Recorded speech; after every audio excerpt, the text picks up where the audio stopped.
flashpoint session. This is a background session to understand emerging understanding and to really, in some sense, what we're hoping to do in this session is to bring you to speed to some of the issues we are looking at. And try and make linkages, connections, which will have to come in all our writings over the years. आज का सवाल नहीं है, बहुत लंबा है. We need to at least see the whole universe of issues that are coming up. So this is really a session where you need to just absorb. Just call him. So Amit is in charge. Amit will keep everybody on time as well. Amit, keep everybody on time. So sure. Lunch is at 2 o'clock people. A good 2-hour session, so not small.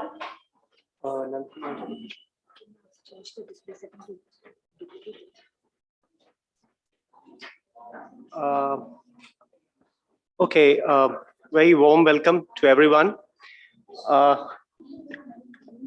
We have this session is on agriculture and the connections with the biodiversity, nutrition, and livelihood. As Sunita ji just mentioned, that this is about a background session. This is about how we are trying to develop a better understanding of the connections. We have 4 speakers, and let me just introduce them very quickly. We have Dr. V.B. Mathur, who is the chairperson of National Biodiversity Authority. He's right here with us, and he would be talking about conserving agro-biodiversity and promoting livelihoods, the role of the Biodiversity Act. Then we would have Dr. G.V. Ramajanelu, Executive Director, Center for Sustainable Agriculture, Hyderabad. And Ramu would be talking to us about agriculture and livelihood sustainability. Then we would move to Dr. Arvinda K. Padhi, who is the Director, Country Relations, ICRISAT. And Dr. Padhi would be talking about Nutrition and Agro-Diversity Connect. And the last part of this session would be Dr. Nand Kumar, Dr. T. Nand Kumar, who is the former Secretary, Union Ministry of Agriculture, Government of India. And Dr. Kumar would be talking about transition to a pro-farmer, pro-poor, and pro-nature policy. We have about 20 minutes for everyone, and before we start, I will be giving a very brief overview presentation on sustainable food systems. Is it shared? Yeah. So before I start, I just want to also mention there are 2 good things that have happened. One, this is not a post-lunch session. 2, the session was preceded by a session moderated by Sunita ji. So the energy levels are high, and I've taken a cue from the feedback given to me by our very own, very dear Sunil ji. It's just 1 slide today. Okay, that's it. So now, before we try and understand sustainable food systems, let's understand what is sustainable. What is a food system? Very simply, it is about actors and activities involved in the production, aggregation, distribution, consumption, and disposal of food products. That's the broad spectrum of it. It is about agriculture. It is also about forests, and it is also about fisheries.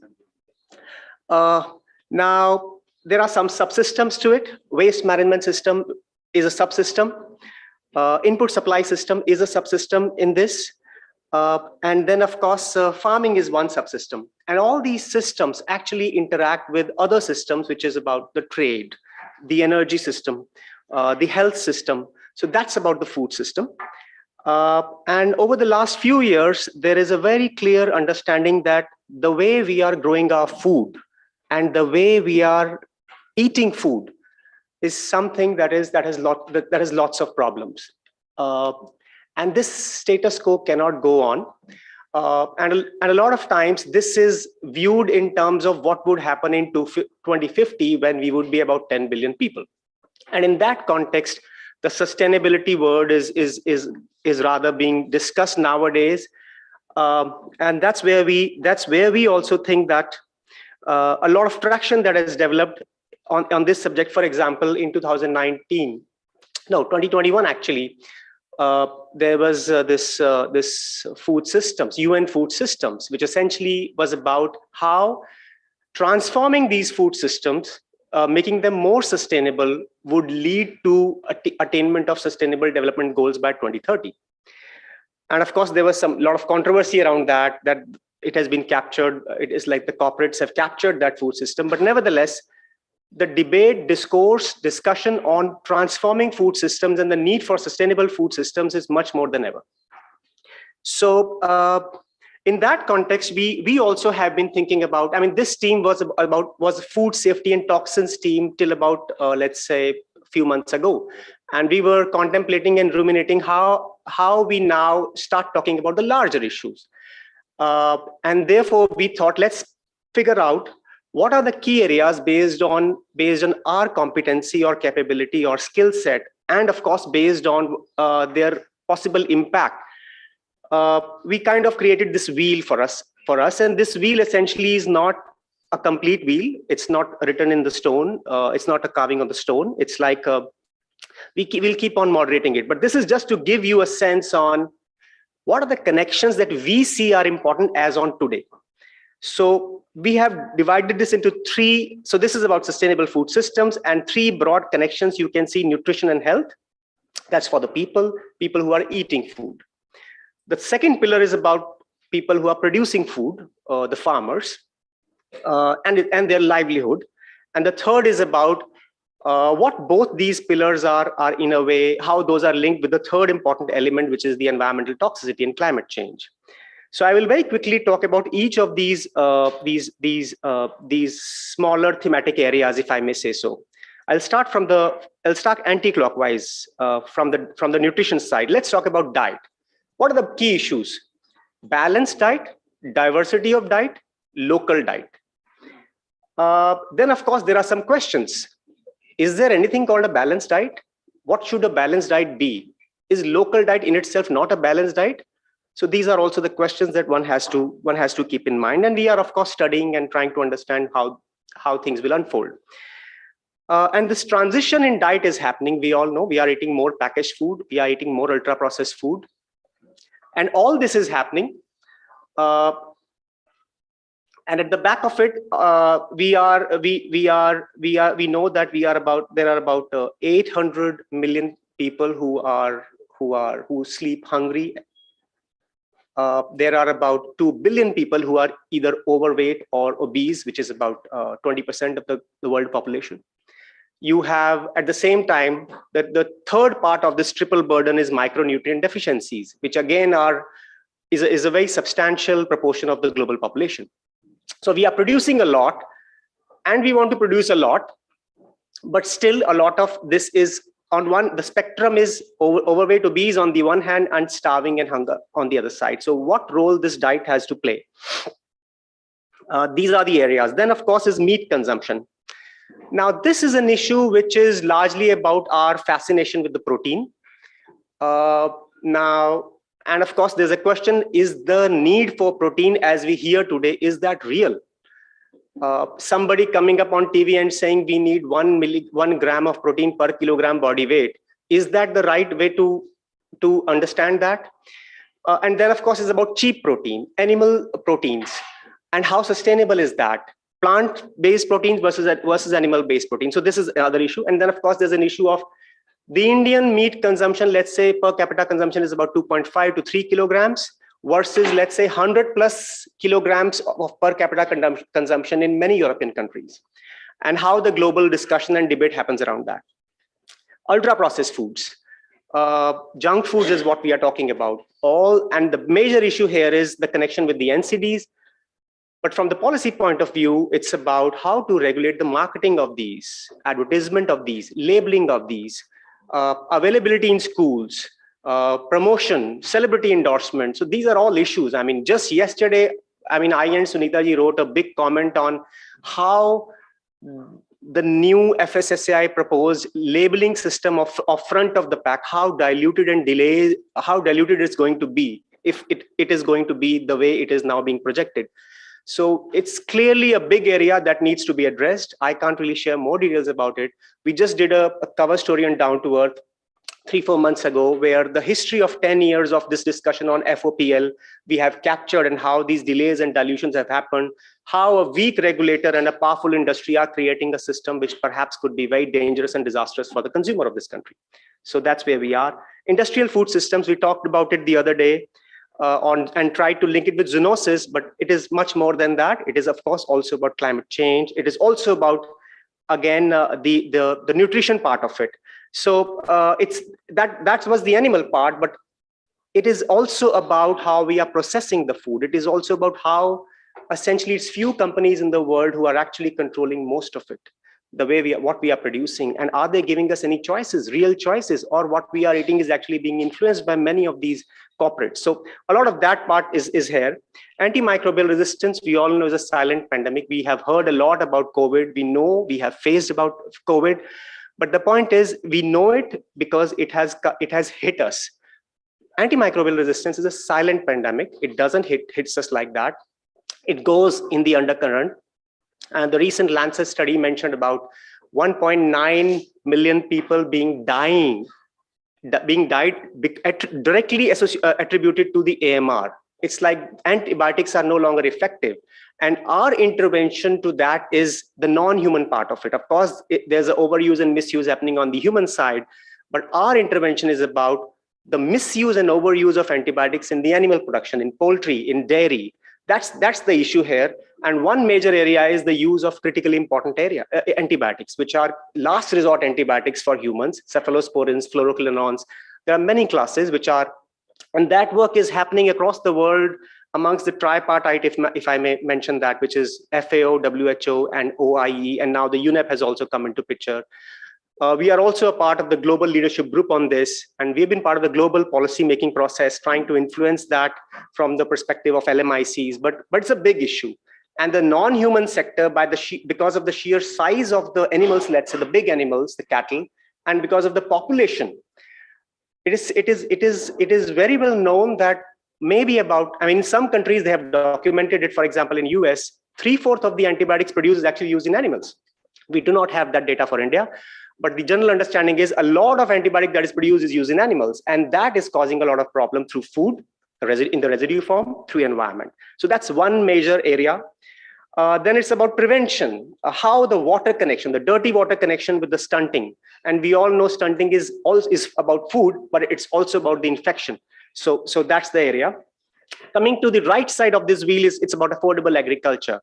It's about how can we have an agriculture which doesn't really cost much to the producer, which is profitable, remunerative, and which is a viable occupation, viable proposition. Then it's about local food, how the local foods can help in promoting the livelihoods. Can we I mean, local economies, local communities, how the local foods can actually feed into that and create more livelihood opportunities. So that's that area, that's the connection. Agri-systems, local and ecosystem based, this is essentially about agroecology. And we just came out with a paper with a big report, 200-page report. We released it in February first week, which essentially said that the government of India was sitting on a data for about 15 years, a pan-India project, which basically said, yes, organic is not only productive, but also profitable and sustainable.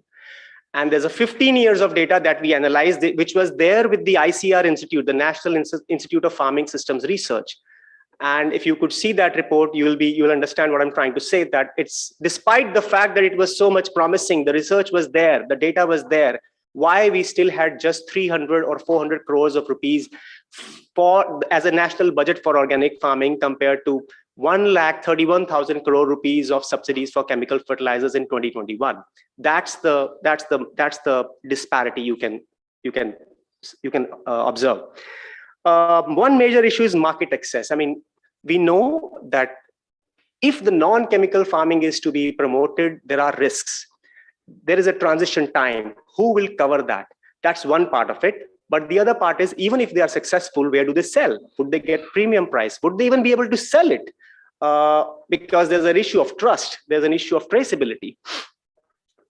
We see that farmer producer organizations of late are hopefully are getting a lot of traction. This budget also talked about 10,000 FPOs, out of which 1,000 FPOs would be for organic. So that's one area where we want to focus upon. Coming to the environmental and toxicity part, zoonosis we talked about the other day, biodiversity we'll get to here today. Climate change is essentially about the enteric fermentation and the methane issue through cattle, then about fertilizers and the biofertilizer and then rice cultivation. And one very important area is about chemicals and pesticides, which we have been working for many, many years, and their impact on ecotoxicity and of course, ultimately on health. So with that, I will stop.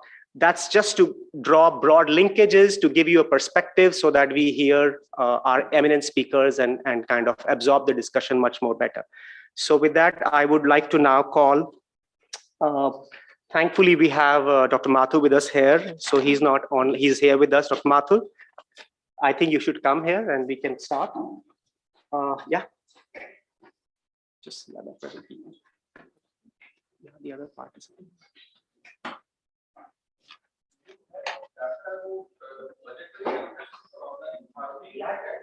Yes, yeah. Yeah, so just see our report. I can forward you the link. And also this 15 years data you also. Yeah, it's a 200-page report. Just right.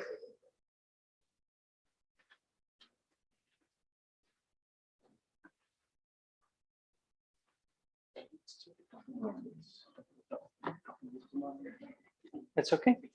Huh?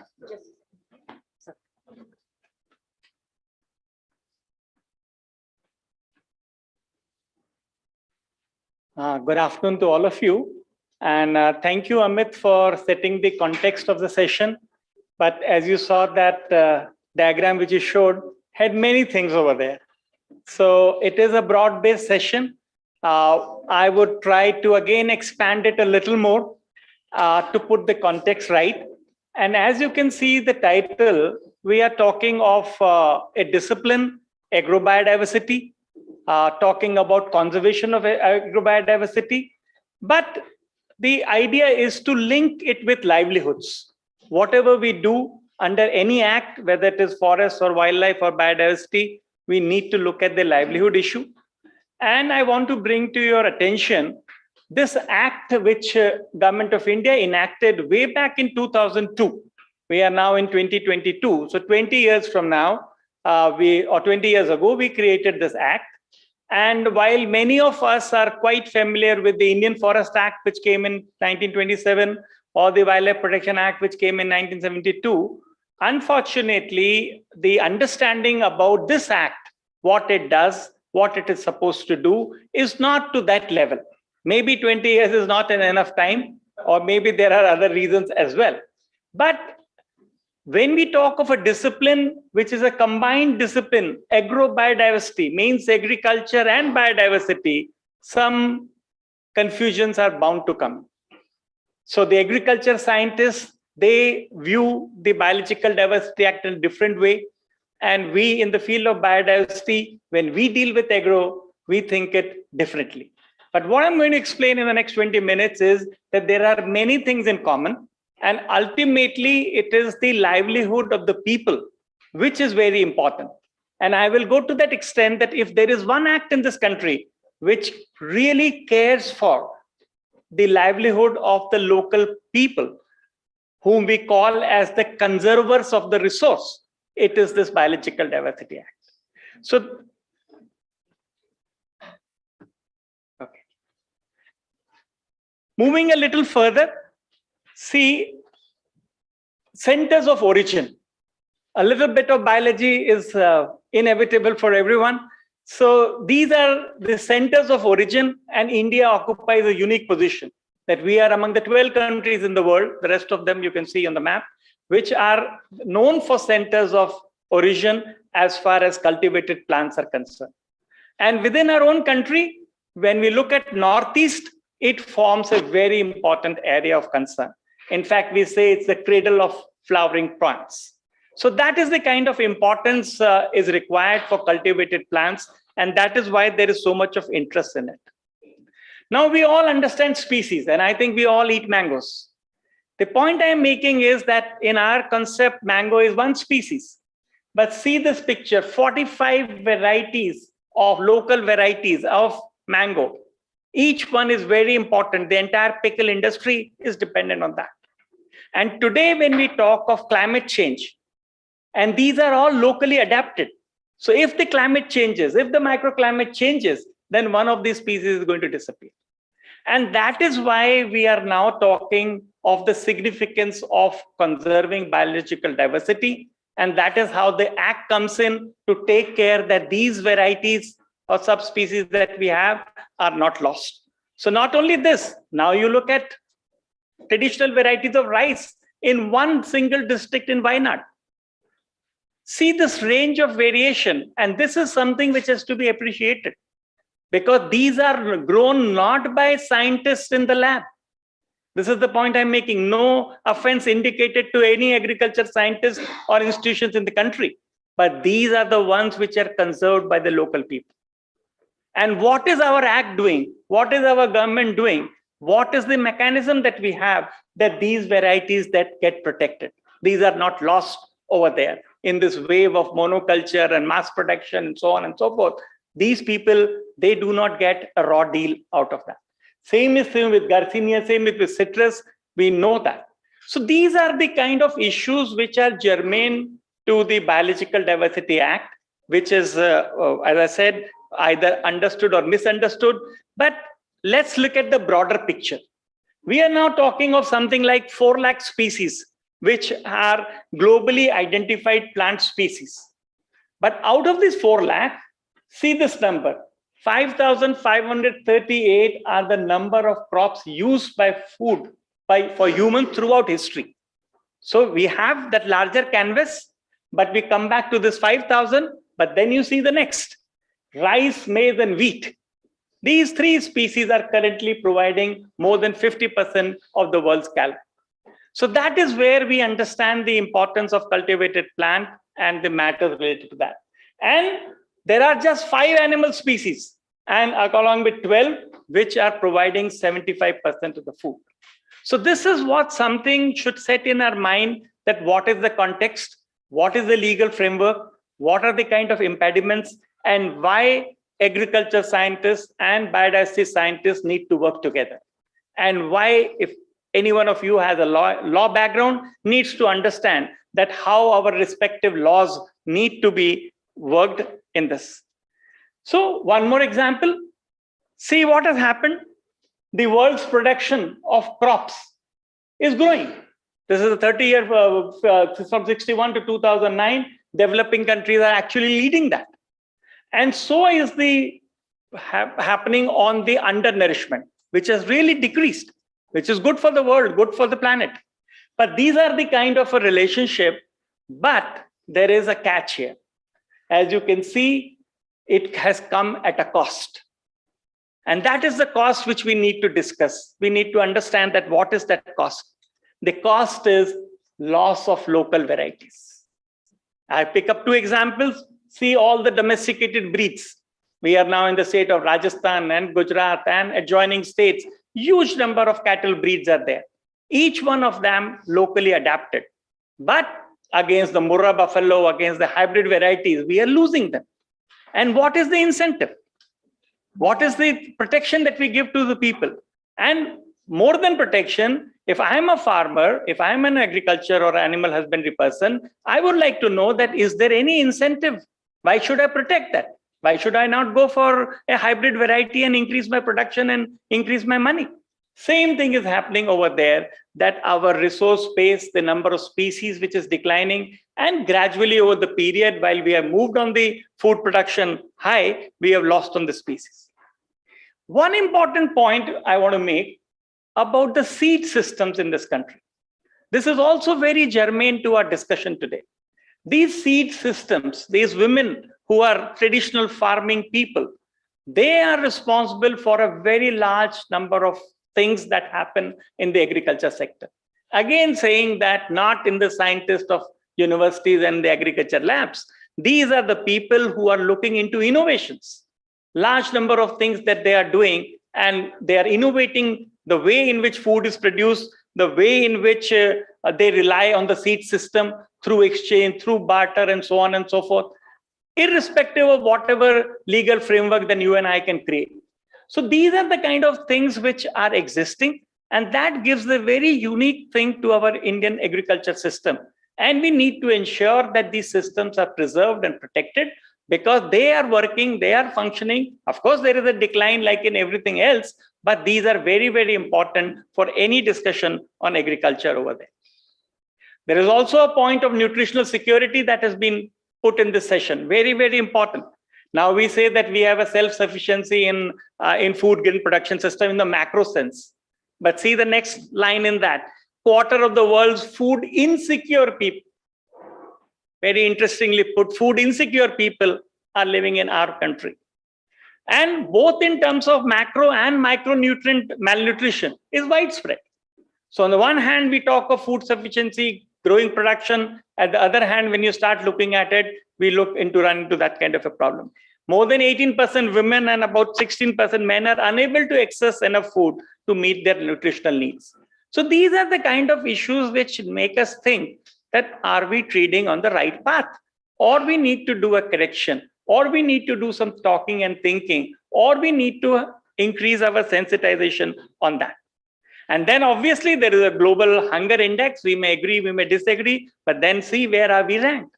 So these are the kind of an issue which we need to look at when we talk of agri, when we talk of agrobiodiversity, when we talk of food security, when we talk of nutrition. And the reasons are very clear. There is a declining land productivity. Then whatever land we are putting, the land degradation is taking place, and we are losing out on ecosystem services. As you understand, large number of bees, butterflies, and others are responsible for that, which help us. But we are doing, in the midst of urbanization, we are losing on this ecosystem services. Now, let me take back to a little more technical thing, but which is very important. See, in the global context, there is a period which I want to mention as 1992, when three important conventions came into being. And the most important one for anybody who has any interest in biodiversity is the Convention on Biological Diversity in 1992. And then we have also signed two protocols, Cartagena Protocol, which deals with biosafety, and Nagoya Protocol. Let me not get into detail, but access and benefit sharing is very, very important, as I would explain in a while from now. We signed that. Now, what was happening? You might ask, what happened before 1992? Before 1992, there was a perception that everything is a global resource, which means anybody from any country can take up, access anything and use it without any restriction. But it was only in 1992 that in this convention, we set up that, yes, it is a global resource, but countries have sovereign rights. It is we in India or anybody in Malaysia or Indonesia has a right that what are we going to do with our resource? Can we allow? Because so much of biopiracy was occurring. A pharmaceutical company will come, take up the resource, go back and patent it, introduce a drug which you and I cannot produce. And there is no benefit, there is no profit sharing with the people who have been involved in that. So this was the turning point, as I said, first in 1992, that we said that in the pre-CBD days, what were the common property resources, it changed. And that is where we are now saying that the local communities, which have been responsible in the two examples that I showed, they have to be factored in every decision that we take. Because unless we take care of them, neither that subspecies or variety will get protected, nor those people will give any input on that. And that is where these three articles, I don't need to get into the details, but I have to explain. There are two important words, access. What is access? Access in English language is your ability to move in, move out, go, enter somebody's property, take something out of that. So everybody wants access. That we have this biological resource over here, I want to come, I want to take that. Now, what is India's stance globally? That yes, access is fine, access needs to be provided. Because if you don't provide access, how can anybody use that resource? But access has to come with benefit share. And the word then becomes ABS. And that is the most important part of my current job here, or my description, or the act, that it ensures the level playing field. It ensures that access can be provided, but benefit sharing has to occur. And as you can see, these are 3 different articles which says sovereign rights of the state over the natural resources, authority to determine access to genetic resources rests with the national governments. And it is subject to national legislation. We may have signed CBD at the global level, but that CBD cannot dictate us what we do here till we enact our own legislation. And that is true for everything, whether it is climate or desert or whatever. We are signatories to all conventions, but the real action can happen only when we make our own laws, when we only make our own processes over there. So this is where, and 2 more terms I want to share with you, then you will understand the power of this legislation. Access, when granted, shall be on mutually agreed terms. See, it's a very, very landmark thing which has come in our legislation. Mutually agreed means unless you and I are agreeing to it. I am a conserver, I am a person who is managing it, you are the person from Godrej or Cadillac or Glasgow or whatever, you want to come and do that, we need to agree here. That what I will do, will it be free of cost? Will it be some money involved in it? How it is to be done? If there is any intellectual property to be created, what are my rights on that? And the second thing is prior informed consent. See, these are landmark provisions. You understand, everybody understands in English language what is prior, what is informed, what is consent. We are looking at in all walks of life that how consent becomes so important in many other matters other than food and agriculture. So these are the provisions which have been there, and India has been at the forefront in leading that at the global level. And today, India is recognized. When we go for CBD negotiations, people recognize that it was India which gave forward and got these provisions done. And we have, of course, our supporters in other mega diverse countries, notably Brazil is there, South Africa there, even China is there, Malaysia, Indonesia. All these biodiversity rich countries understand, because it is their resource, which for generations after generations they will have protected, and they cannot just let it go by a commercial firm coming in to extract and taking everything out of the way. Then see what happens. I mentioned 1992, we ourselves took 10 years to enact this act. So between 1992 to 2002, we enacted our own act. And as I was trying to explain, that globally we may agree, fine, but global agreement has little meaning till you enact your own legislation. So here is what we have, which says all these 3 things on all the context that I'm talking, that how these things have to be done, how these things have to be regulated, and so on and so forth. This is also interesting. This is our institutional mechanism. I'm sure as concerned persons who are going to be dealing with the subject must know that at the apex level, of course, the ministry always is at the top, but at the apex level, it is the National Biodiversity Authority, where I work in Chennai, headquartered there, is at the apex level. Then all the states in the country, all 28 states, wherever you are from Kerala to Chhattisgarh, you need to touch base with the State Biodiversity Board. For any matter which is relating to that state, it is not that you need to come to NBA, it is the State Biodiversity Board which needs to be picked into that on that. So all 28 states have that. And very recently, we have also delegated to all union territories. So if you are not in a state, but in Puducherry or Lakshadweep or J&K, all those have the similar powers on that. But now I come to the most important part of it. The lowermost level are the local bodies. See, this is the beauty of Indian legislation. NBA, SBB, these are our big bodies, high and mighty. But these are at the panchayat level. These local bodies are at the local panchayat level. And not 1, 2, but 276,000. So any decision, in theory, on a use of a biological resource originating from any area it is the local BMC which has to come into play. It's a structured body under the Panchayati Raj Act. These have been created.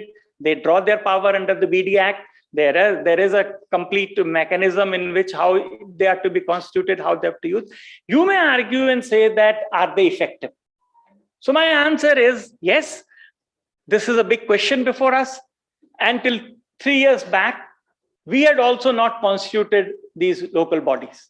It was only through a danda, if I can say so, from the National Green Tribunal, which gave a ruling and said that government must establish all the local bodies by such and such date, that we worked back and we got them established. So these are there. Gradually, we are trying to improve their working.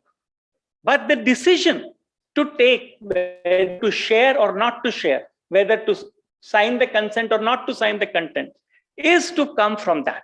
And that is the beauty and power of our act. So today, when I say with pride that the democratic, the biodiversity governance in this country is a very, very participative process, which is governed under that.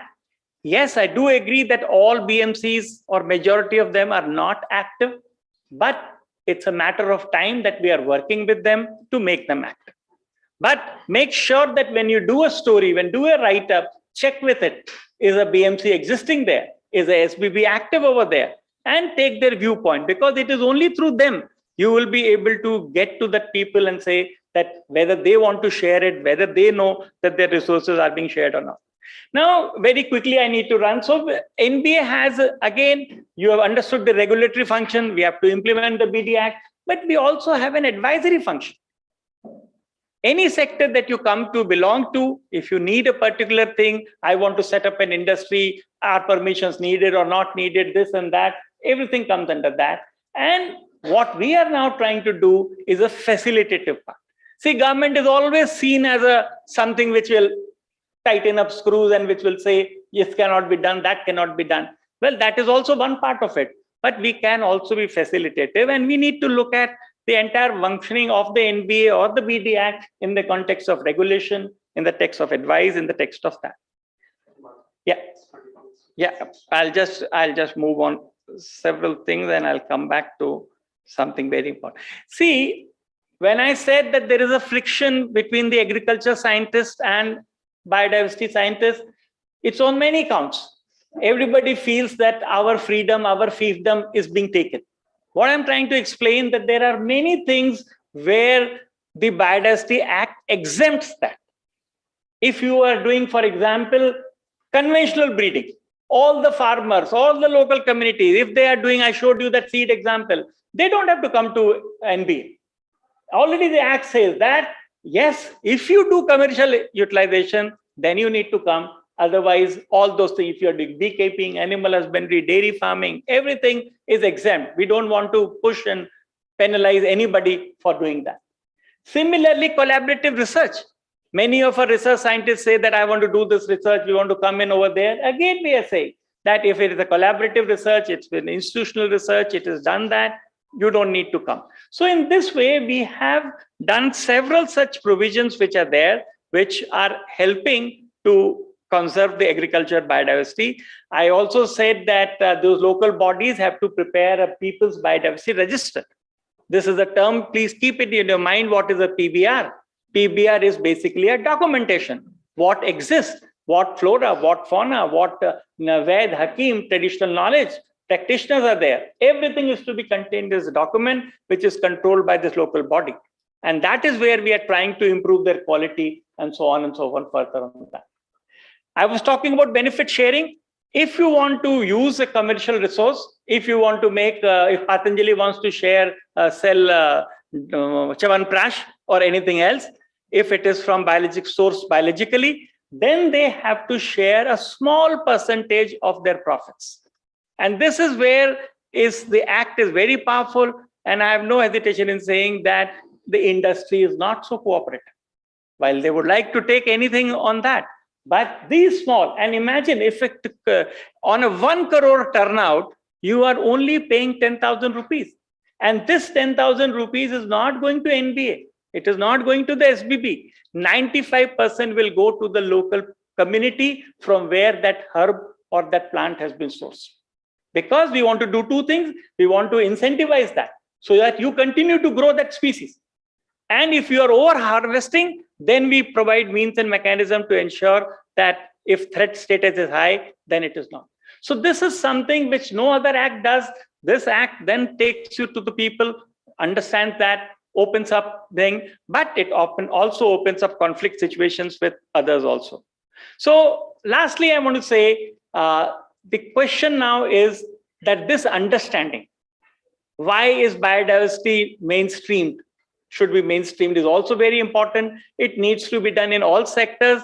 Today we are talking of agriculture, that's why I put in the word agriculture, but we need to do it in forestry, we need to do it in fisheries, we need to do it in infrastructure.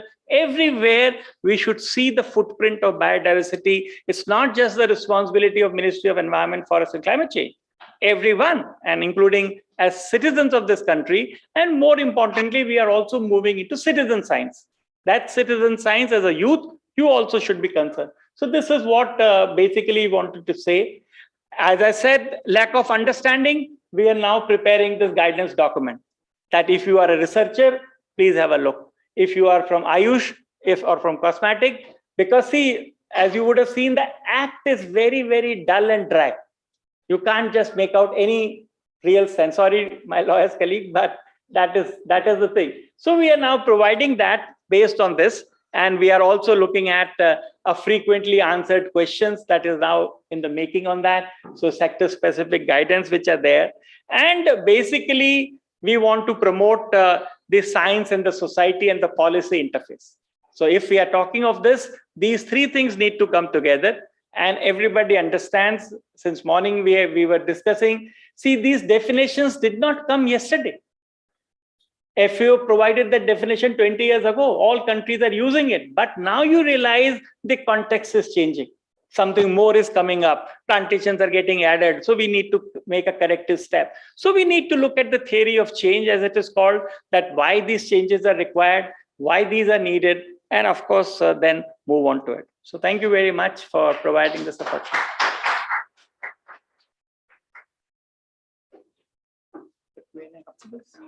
Yeah, I guess so. Thank you very much, Dr. Mathur. And just to let you know, the presentation would be on our website. And if there are a lot of details there, and those could be used by yourself. And Dr. Mathur is here for some time after this session. So yes, so people can reach out to him if they have any questions. And we also have a session in the evening on Biodiversity Act. So I was actually thinking of at least one question to liven up the session, for one burning question for Dr. Mathur right away, and then we'll come back quickly to Ramu. Ramu, is that okay? Can we take one question? Yeah, okay, thank you. No, so just one question to engage more, that's it. Maybe we can just take two quickly. Both of them can say, not more, just two, right? Jayanto and Sunil. Jayanta Basu from Telegraph. A very quick question. Wonderful presentation. You mentioned about that BMCs becoming this lakhs and lakhs of BMC, actually 2.78 lakh, too many. Now, point is, you also mentioned about the kind of how active they are, and you expressed hope that they would be kind of active. My question is, or my point is, that the BMCs are kind of prepared with a fundamental flaw that will not make them effective. Simply because if you look at the ULBs or the local bodies, normally the persons who run the local bodies, they are the chairman and the major members of the BMCs. And what that does, that those people are impacting biodiversity, they are supposed to protect the biodiversity. How can you do that in the first place? So there's a fundamental flaw in the construction of the BMC structure, and you should look into it very seriously. Okay, we can just have one more from Sunil and then no, Dr. Mathur, we'll just take one more. Dr. Mathur. Again, as I said, no offense intended. We have also elected our parliamentarians to guide us. So see, that is not the answer to that. We need to work with the system which is there, and maybe a few of them are what you are trying to describe, but a majority of them will be, because they are local people. Their lives and livelihoods are more affected than yours and mine. So they would be very careful if they are providing an industrial license to somebody for which their own crop field will get depleted, for example. So yes, I take your point over there, but unless we have an alternative system in place, we need to work with the existing. I just say to this, there is requirement for a separate cross check. Parliamentarians are forming kind of laws, but there are police and other system at ground to execute that. But you can't have the same people protecting what they are themselves assigning to destroy. Jayanto, So, we may have to just move fast. One more. That's it for now. I have a small question here. I have a small question about biodiversity in crops, crop variety. Due to MSP, only the highest yielding varieties are in use now.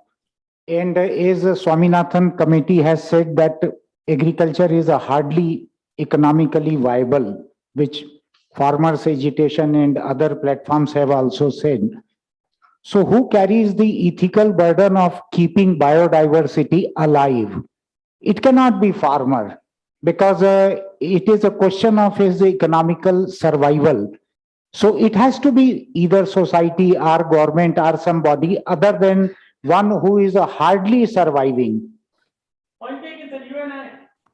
See, we as a society needs to understand that it is in everybody's interest to protect and conserve this biological diversity. If we want to get the benefits of eating 20 different kinds of mangoes or pickle or whatever, we need to ensure that. So I agree with you that it is not, that's why I said, why mainstreaming today is the most important action. Because the responsibility cannot be just assigned to one group. That, hey, you are there, or you are BMC, you are this thing, you do this. Everybody has to pitch in. The problem is coming because enough information, enough sensitization is not. So you guys are going to write articles and saying something of that and picking up something that this is why is the importance of conserving biodiversity. Ecosystem services are still lesser understood. Nobody understands that what is the value of a pollination, whereas a little science will tell you that you can't grow any crop without that, and there is no artificial mechanism available. Do you think a system of MSP is responsible for elimination of low yielding varieties to a great extent? See, sir, that is where I must again refer back to this act. A commercial activity against the livelihood act. There can be no match. For commercial activity, you have to go in that bigger route what you are telling. Then there will be MSP involved, money involved, exchange involved. But for livelihoods, you need to protect your biological diversity. Okay. So no. Please. No, I'm sorry. Yeah, I'm sorry. There is some penal provision. Okay. Great. They reduced this time. The penal provision of non-variable was removed in the amendment. Okay, people, please, we have to move. Three very eminent speakers are also waiting. So thank you very much, people, for such lively questions. I think the purpose is solved. So we now have Dr. Rama Janelu. Warm welcome, Ramu, our dear friend. We look forward to hearing from you. I'm sure you also are eager to respond to some of the questions that have just come up. So Ramu, please go ahead and share your presentation. Thank you very much. It's always great pleasure being part of these discussions. Okay, Ramu, actually, we have shared. Yes. Yeah. Agriculture and livelihoods sustainability. Without getting into too many details and actually taking forward from the questions. Ramu, you may have to come closer to the mic, or maybe speak up a bit. We are audible. Can you hear me? Now, yeah. Yes, now it's better. Right. Okay. Yeah.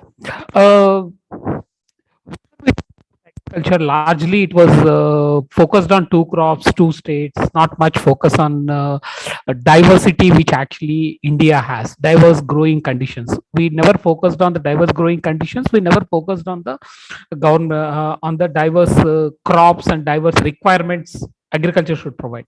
So largely the entire public policy was monocultured. And that's what we are seeing as the crisis today. So when we are talking about moving forward and then looking at the current crisis and then the future challenges, we need to look at how this transition can happen. So the transition at farmers level, if we are expecting to happen, it can only happen if the policy change also can happen, because policy is the one of the key input in agriculture. So that's a background in which I wish to make my analysis. And all the time agriculture, we were only looking at in terms of productivity increase, nothing else, productivity increase at any cost. And at any cost, even if it is not profitable to the farmer. That's what has happened in the last 60, 70 years. So in looking forward, we need to worry about the triple bottom line. It should be good for environment. It should be good for the farmers. And there should be an equity between people, equity between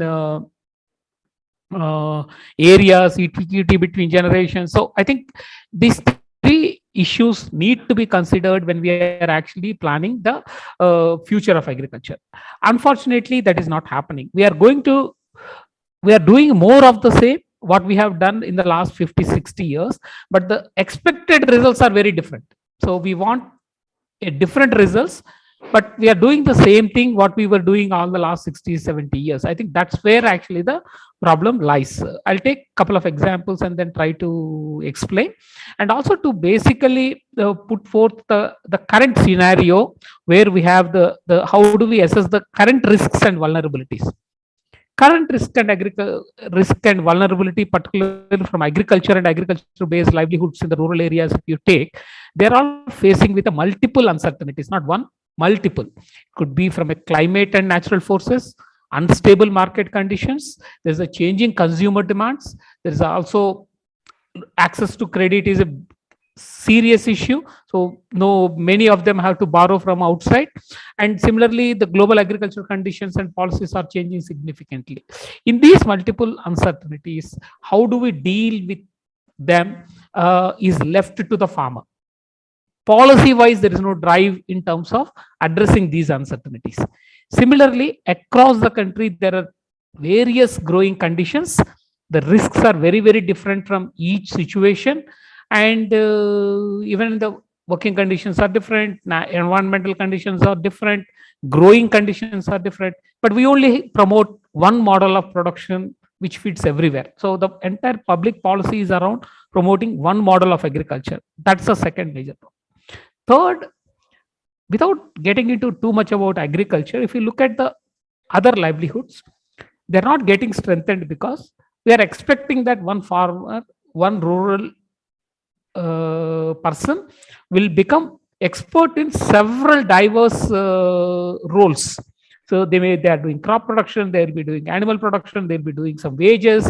So if they are spending time across various livelihoods and various work roles they have, they cannot master in any one of that. So over a period of time, we also need to see how do we build their knowledge and skills so that they can also specialize in one area.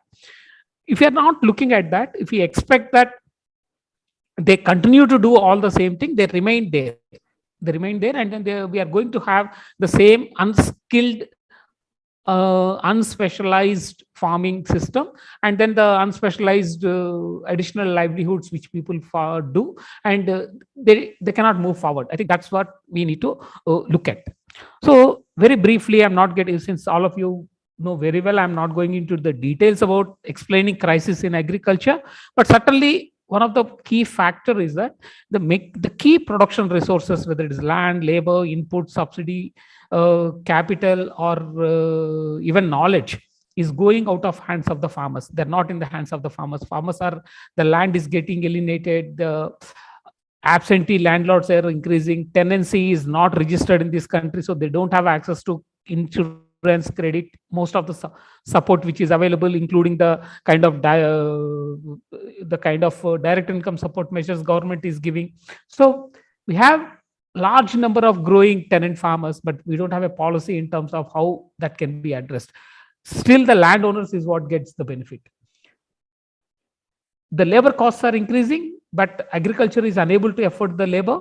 And if you look at the entire CACP data, the cost calculated as labor cost is nowhere even nearer to the NREGA wages which are being paid in the by the government itself. So it is not going to be viable for farmers to afford labor, and inputs are all out externalized, so and their costs are increasing, and of course subsidies are all now moving from small ticket subsidies to big ticket subsidies. So if you want to set up a poly house, you get a subsidy. If you want to buy a tractor or a harvester, you get a subsidy. For small implements, there are no subsidies available. So all small ticket subsidies are disappearing, and all big subsidies are what is happening now.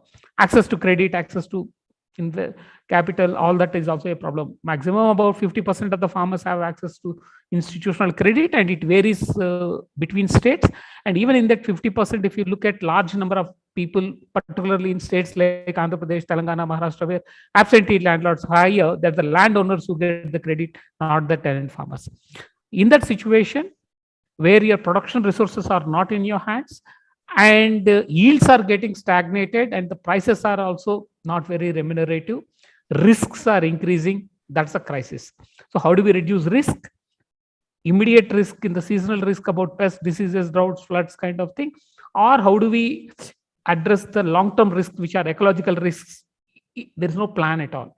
And to cover the seasonal risks, Government of India changed the new, brought in a new insurance policy, the PMFBY, and many states refuse to even implement that PMFBY because the way it is structured, and then the burden which it is put into the farmers, onto the state.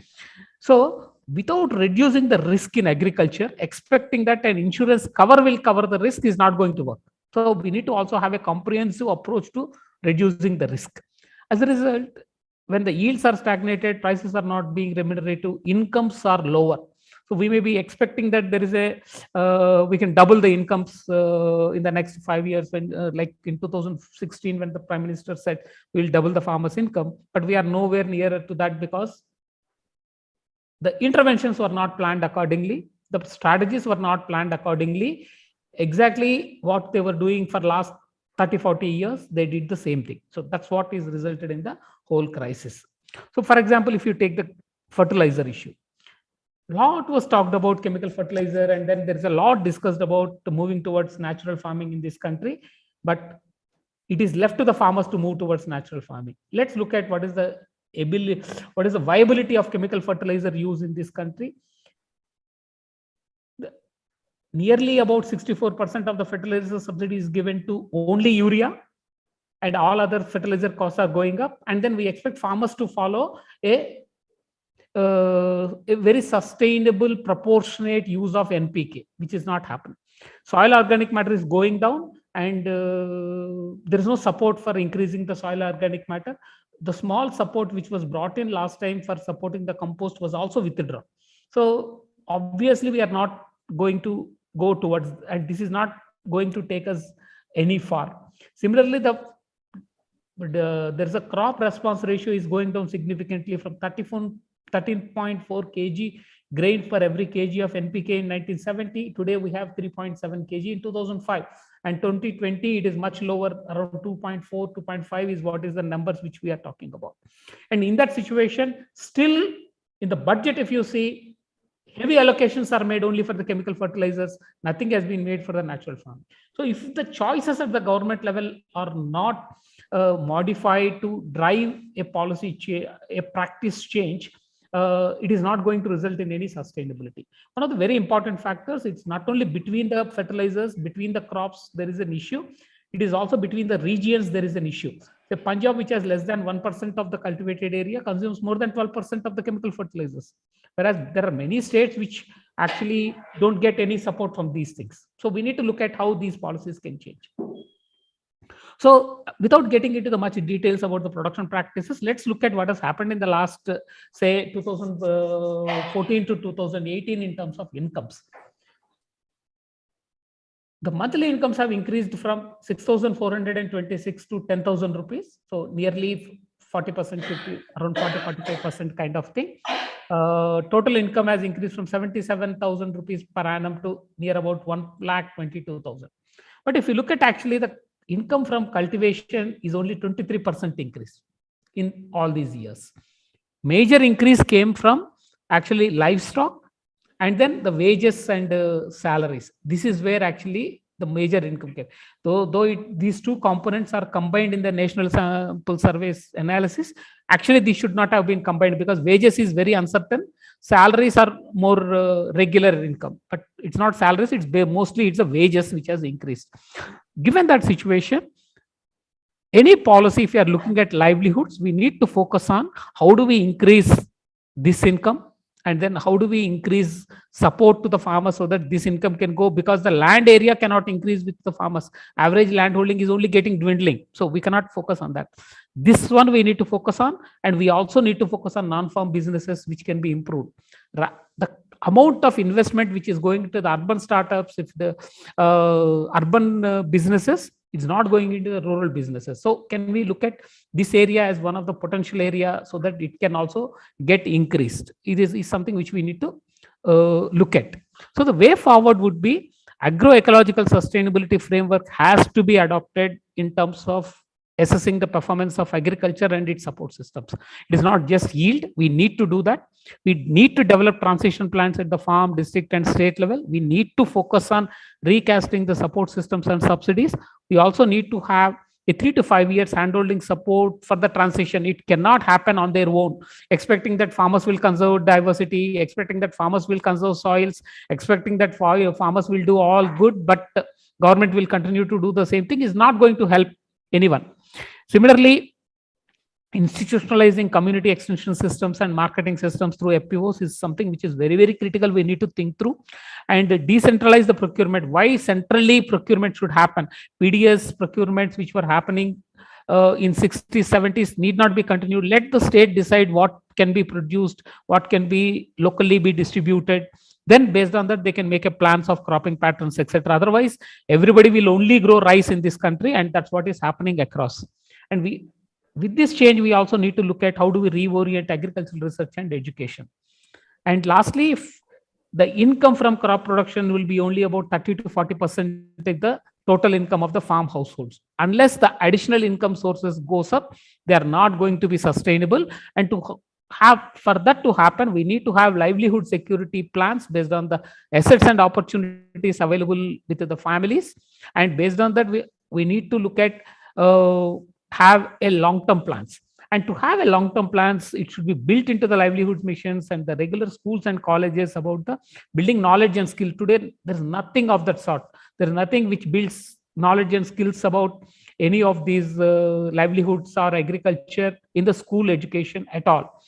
And similarly, we also need to have opportunities to create entrepreneurship in the rural areas as well. So building collectives, creating ecosystem so that the rural entrepreneurship can grow, and creating rural equal opportunities for rural startups also. The FPOs or small enterprises which are coming up, they also should get equal opportunity like the urban startups are getting today. It's heavily urban biased, which is happening today. So if all this has to happen, we need an integral approaches, very integrated approach, which can cover at the FPO level, village level, household level. Probably that's what we should look at. Thank you very much. Thank you very much, Ramu. I think you have really helped us save some time, and we can actually have a couple of questions, maybe spend 5 minutes. So anybody, any questions to Ramu? Yes, please, on that side. Yes, you and then you. Sir, I'm Arindam from Jhansi. So you just talked about rural startups. Can you throw some light on that? Rural startups.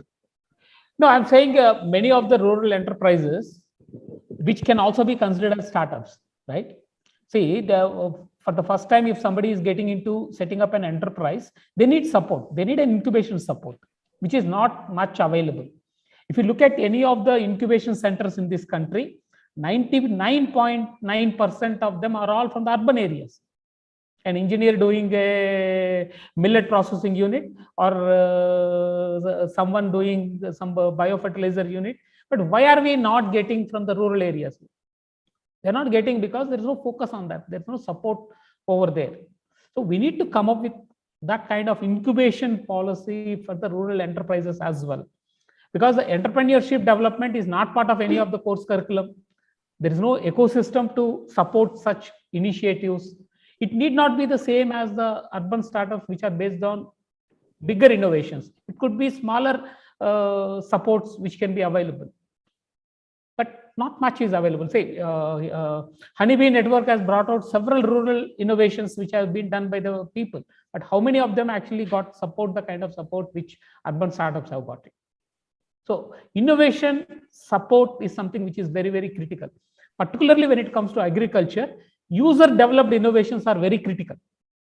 Expecting that innovations only come from institutions is not going to happen. Okay, we go to the next question. Hi, Ramu, Chitrangada here. So, you've been in the agriculture bureaucracy yourself. You've been raising these issues and you're not the only one. I think the crisis is just staring us in the face. What is your experience with policymakers? I mean, despite the sheer damage done by the Green Revolution in terms of ecology and health, there was all the talk of pushing a second green revolution in the states of the East. So for example, like my home state of Orissa, which has so much agricultural biodiversity and agroecological knowledge, I mean, there's no policy support or funds, more importantly, to support all that. So as journalists, how do you see our role in pushing this more strongly on the policy agenda? Two things, Chitrangada. What you mentioned is very right. The crisis is mounting and then the challenges are varying. Say 1960s, 70s, the challenge was about having food production. So there were that day's knowledge which was used to tried out to solve that day's problem. Over a period of time, new challenges have come up, but we have not changed our strategies. So when the problem changes, solutions also have to change. So we are trying to solve today's problem and tomorrow's problem with the yesterday's knowledge, which is not going to work. Similarly, when it is come to the policies, all these policies are formulated in 1960s, 70s. So if you look at the procurement, why only rice and wheat is procured? Why only it is procured from Punjab and Haryana? Why are we not procuring from other states? Why can't we decentralize the whole procurement and say, this is your food security budget, let the state decide what to procure? Why are we not able to do that? Similarly, in 1960s, chemical fertilizer use was not there. So you wanted to promote chemical fertilizer, so it was subsidized. For a period of time, we have seen that factor productivity is going down. Actually, it is organic matter which need to be improved. So why didn't we change the scheme? And similarly, when the major challenge today is about the net incomes of the farmers, why are we not focusing from the income point of view rather than production point of view? So these are the challenges. So including Swaminathan Commission has said that the growth of agriculture has to be measured in terms of income increase, not in the productivity increase. But none of us have changed. So we have a system which is very lethargic, a system which is not changing, and people are getting punished out of it. So it's a journalist who we need to write about it. Say every problem, if we can bring out with a more analytical perspective, probably things will get noticed. Something may change at least. Okay, we can take one more, Ramu, before we move to the next presentation. Yeah. Yes, there. Sir, I'm Snehashish from Kolkata. Is it possible for you to throw some light on food distribution? I mean, what I'm aiming at is the wastage of food in the shelters and the godowns and the distribution process, the public distribution system. What is the latest situation? We get to hear that there is a drought and there is a scarcity and the tons of food grains are wasted. And what is the latest public distribution system? See, today, if I take the last year's data and then look at, for every kg of rice which is sold at 2 rupees under the public distribution system, government is spending additional 34 rupees. And in these 34 rupees, 19 rupees is what goes to the farmer. So in the total 37 rupees, 19 rupees goes to the farmer. Rest of it is all spent on distribution, wastage losses, and all those things. And what government is buying is much excess than what it is distributing. So it is storing, and then when after 1 year, 2 years, if it cannot sell it, it is subsidizing and selling in the market. And because the open market and the international market prices are much lower than these costs, they are subsidizing by 10 to 20,000 rupees per ton. And that's what is the cost on the FCI today. And all this is done from few states, and rest of the people are getting suffered. Say from Odisha, how much is procured? Hardly 10% of production is procured. In Punjab, 90% is procured. Why should government buy 90% from Punjab today? In fact, the same amount of money can be used for cropping pattern shift in Punjab. Probably that money should go to West Bengal, money should go to Uttar Pradesh, money should go to Chhattisgarh, Odisha, where it is produced and locally consumed. You are buying from state where there is no consumption and distributing to the place where there is production and consumption. So that anomalies need to be corrected. So huge subsidy. Look at the open market sales scheme. It is a shame on all of us that we are not questioning that. Say dal is bought at 55 rupees or 60 rupees, red gram is bought, and then in the open market it is sold at a subsidized rate at 32 rupees, and then all big supermarkets buys it and sells at 60 rupees. So where are farmers going to sell it? So government is the biggest buyer, biggest dumper in the market. They dump the product at a cheaper price. All inefficiencies are loaded onto the government budgets. So this can only be corrected if you decentralize the whole thing. Let state decide, let Telangana decide what crops should grow and then what crop to be procured and distributed. And similarly, let Orissa decide. Otherwise, what is happening is that Telangana increased the area under paddy because there is a procurement. And suddenly center says they don't buy. So our chief minister has to sit on dharna. If chief minister has to sit on dharna, do you expect FPOs are going to solve the problem? Sir, one supplementary. What is the role of a state government in deciding the procurement amount and price? Nothing. Zero. There is nothing. Center decides. That's the problem. And those decisions are also political now. Wherever there is elections, nobody want to annoy them. So obviously the state policy is to procure more from there. That's the situation. Okay, Ramu, I'll have to stop this very, very interesting conversation, and we can continue after the last presentation. Yeah. Thank you very much once again. So Thank we you. move to the So we move to the next presentation. May I request Dr. Padi from ICRISET, and so we have heard about biodiversity, we have heard about livelihood. Now let's understand about the nutrition and agriculture connect. Dr. Padi. Can I share the presentation from my end, Amitji? Yes, of course, please.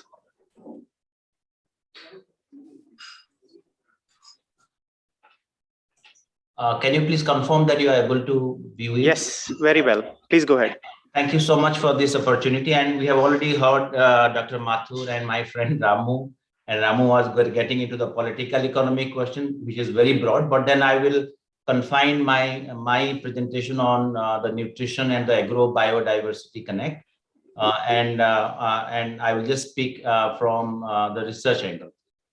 And I'll just begin with this particular open letter that was sent to the G20 countries by the EAT Advisory Board. We heard about the EAT Lancet recommendations through your presentation, Amitji, but then this EAT Advisory Board, I think Dr. Sunita Narayan also is a member of this advisory board. And then they wrote about the agri-food and the biodiversity connect. You can see this and see the importance of biodiversity in the agri-food context. Friends, you know, and by now you are all very well informed. You know, if somebody asks me what is the biggest challenge to Indian agriculture, and this is the threat of climate change. And in the climate change, again, we talk about the natural resources getting diminished or the land degradation and desertification. But again, the loss of biodiversity is often lost sight of.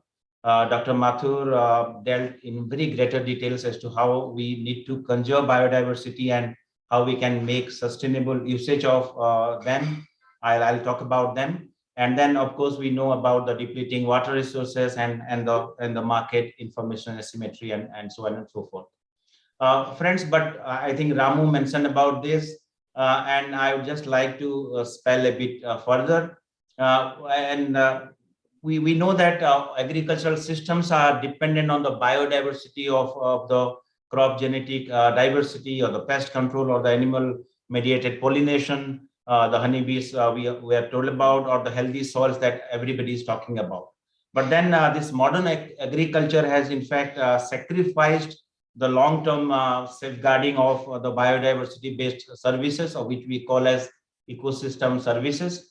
As I told that you know all of this, but then I will just deal with a few points there. We often talk about it regarding the monoculture, why paddy and wheat only and not other diversified crops which are good for the planet and also for the consumers. Then we also are talking about the degraded agricultural lands. You spoke about the pesticide resistance, the soil fertility is getting lost, and of course the pollinator loss is a huge issue. And in the process, there is weakened resilience to climate change of the existing farming systems.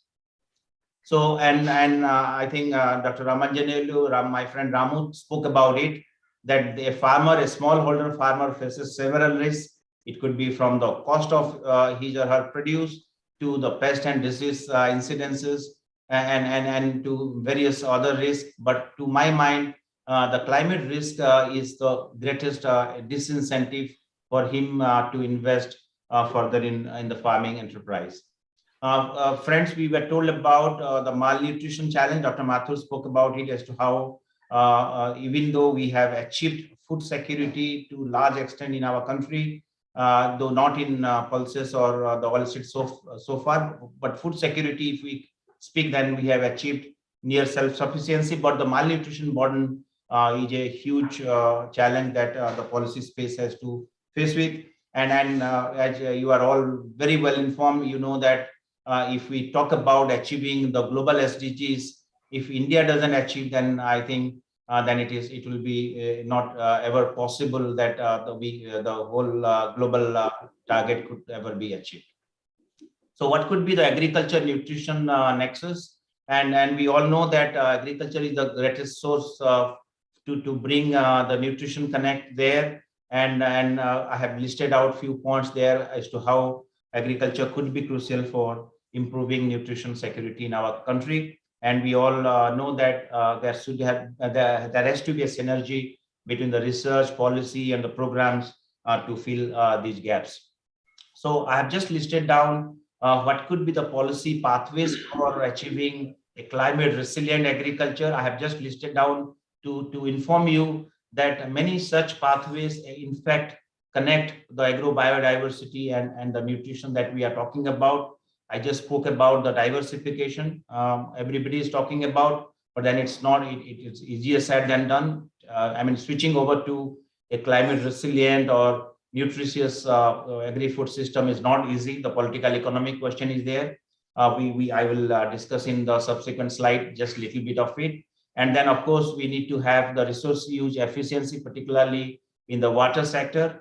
And everybody is talking about agroecological approaches or the regenerative agriculture or the natural farming, organic farming, and stuff like that. How do we achieve that? And of course, there are other pathways. If at all we follow them in the policy space and implement, then this could lead to some kind of agro-biodiversity conservation and also lead to a nutritious pathway there. Friends, I come from an agriculture research institute. Many of you would be knowing ICRISAT is headquartered in Hyderabad, Patancheru, and then our mandate crops are also grain, legumes, and dryland cereals, millet crops, many of you know. And then I think as Ramu also told that the focus of the agriculture research ecosystem was more on producing more and more, which the good news is that now it is changing to a nutritional focus. And many agriculture research institutes, including the CGIAR system, ICRISAT, the Indian Council of Agricultural Research, they are now moving towards the nutritional quality research. And of course, the target is now on the nutrient-dense crops like the pulses, millets, and others. Biofortification, another sustainable pathway wherein the staple crops are being added with micronutrients and other desirable elements and protein, etc. So what is the minimum essential requirement that we need to go for where we talk about crop improvement with desired traits? Obviously, they are the plant genetic resources. We were all told by Dr. Mathur in the beginning as to how you conserve the germplasm of land races and their wild relatives. We could also in the research process, we can employ the desirable traits in breeding the improved varieties. I have just listed down 2 examples there. Those of you who come from the eastern part of our country, you would have heard about the Swarna Sub-1 rice variety, in which the Sub-1 QTL, the quantitative trait loci, was derived from a germplasm locally available, and that was bred introgressed into this mega variety, and which has now become a popular variety. This withstands the submergence in a flooded condition up to 2 weeks and without any ill disadvantage. The pigeon pea hybrid, the world's first pigeon pea hybrid, was developed by Ecrisat, and the pigeon pea hybrid, which was based on the cytoplasmic male sterility technique, was also developed with genes from the wild pigeon pea. So this is just to demonstrate that as to how the wild races, the wild germplasm, and the conservation of these genetic resources are so important for developing new varieties of desirable traits. I come from Ecrisat, so I've just given the example of our Ecrisat gene bank here, and I've just phrased it as the wealth for future. The Ecrisat gene bank houses about more than 120,000 lines, the germplasm accessions of our mandate crops.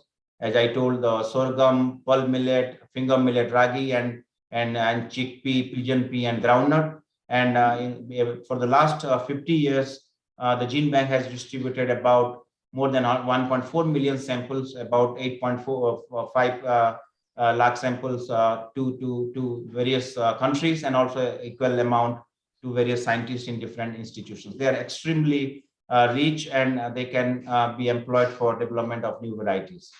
This is I have taken from my scientist colleague, Dr. Rajiv Varsani, who is a very eminent scientist in the area, and he and his team and our Ecrisat scientists, they have sequenced the genome of our mandate crops, and as you know, they are very rich for usage for development of new varieties. This is an example of few of the biofortified crop varieties developed by our National Agriculture Research System, the Indian Council of Agricultural Research, and various state agriculture universities, wherein they have bred varieties of various crops with higher protein, higher iron, higher zinc, and the desirable traits. This is the sorghum variety, India's first biofortified sorghum variety, Parvane Shakti. This was developed by Ecrisat and released in Maharashtra, and this is in very high demand. I told you about the millet crops. We are talking about the crop diversification towards nutritious and climate resilient millets, and they have an evolutionary advantage in resilience to this kind of abiotic stresses, and they could be the crop for future. These are 2 of my last slides, wherein I just suggest the way forward as to how could we prevent or halt the loss of agrobiodiversity. My first suggestion is that we need to integrate agriculture policies into environment and health policies. This is now in silos, and we never integrate them together. And of course, I spoke about those diversification practices, and we need to treat the agricultural lands as ecosystems. So far, it is just in isolation, just usage of external inputs, and we don't see the regenerative and the carbon sequestering part.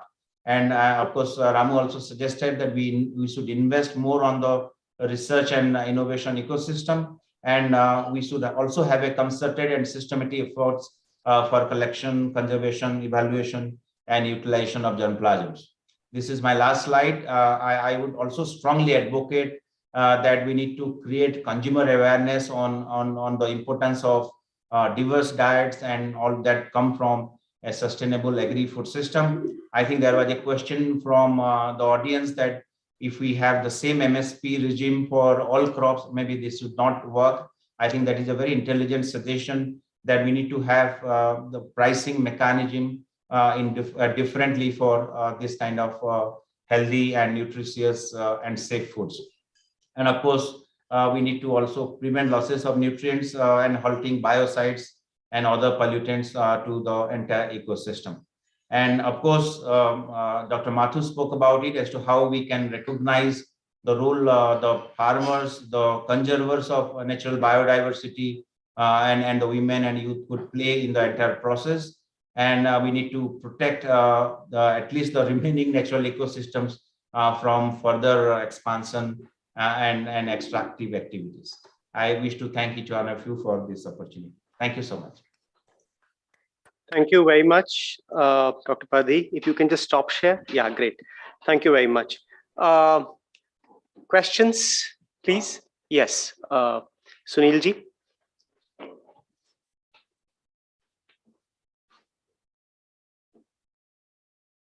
I have a very basic question to you, Amit. You had presented your slides. In first couple of slides, there was detailed description of food intake and nutrition, packaged food, eating habits. In my presentation? In your presentation?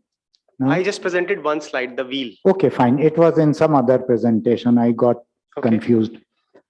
I wanted to know if you people at CSE ever came across a problem with the midday meal scheme in schools, where a child is provided food at home around 7 or 8 in the evening, and then children get food only next afternoon in the school, and most of poor families do not have a concept of breakfast.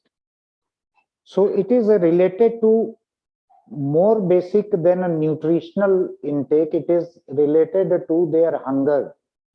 They study for a couple of hours in schools without having any breakfast at all.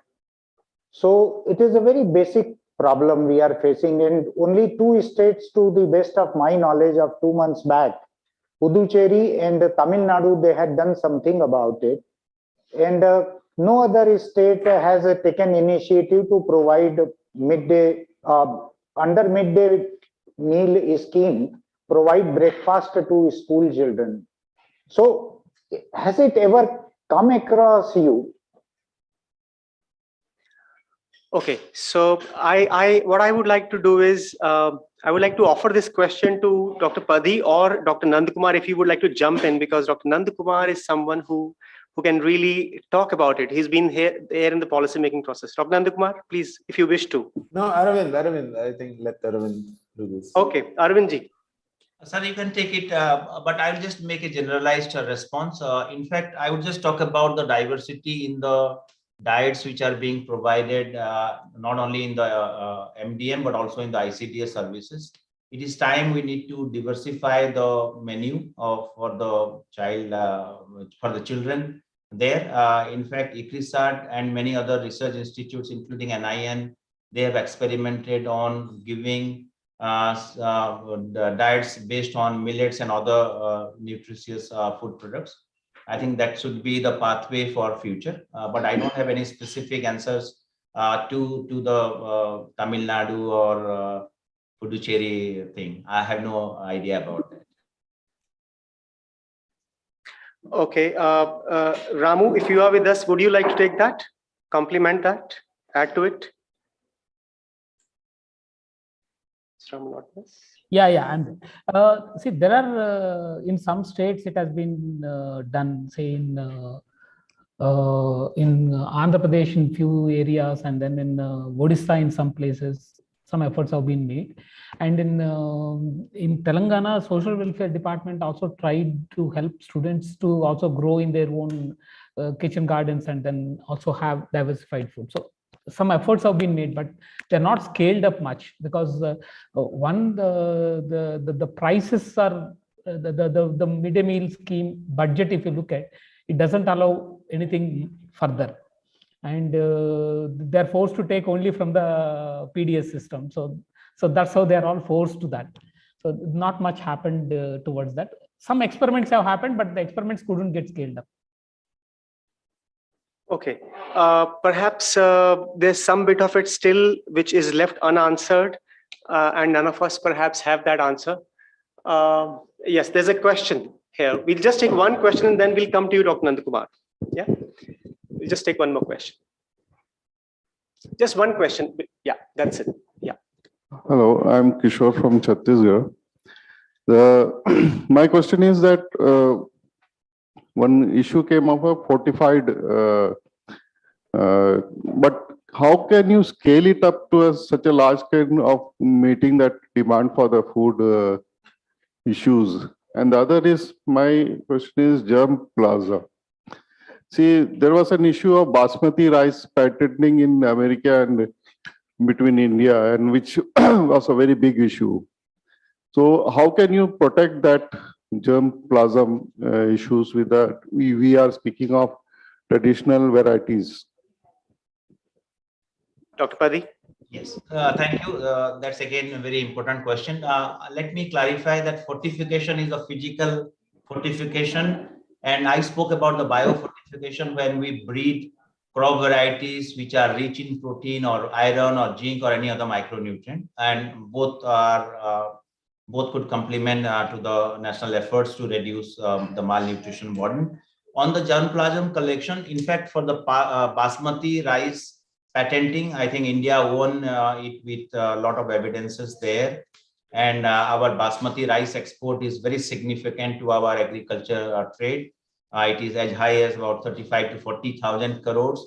And one single basmati variety, just to let you know, I think Ramu and me, we were studying together. We come from the same institute, Indian Agriculture Research Institute. One single basmati varieties, the Pusa Basmati 1121 alone earns about 17,000 crores of foreign exchange to our agri-trade basket. So that way, the basmati patent of the traditional basmati varieties, India has been successful in the past, but we need to also go to other such germplasm available in various other crops, and we need to have a premium pricing so that the benefit accrues to the farmers or the primary conservers or growers there. Okay, thank you. Amit, can I just supplement?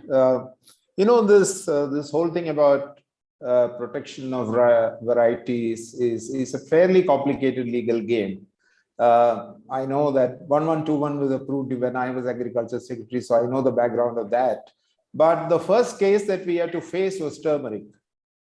So it's a question of how you design your own legal systems and how you document and how you register.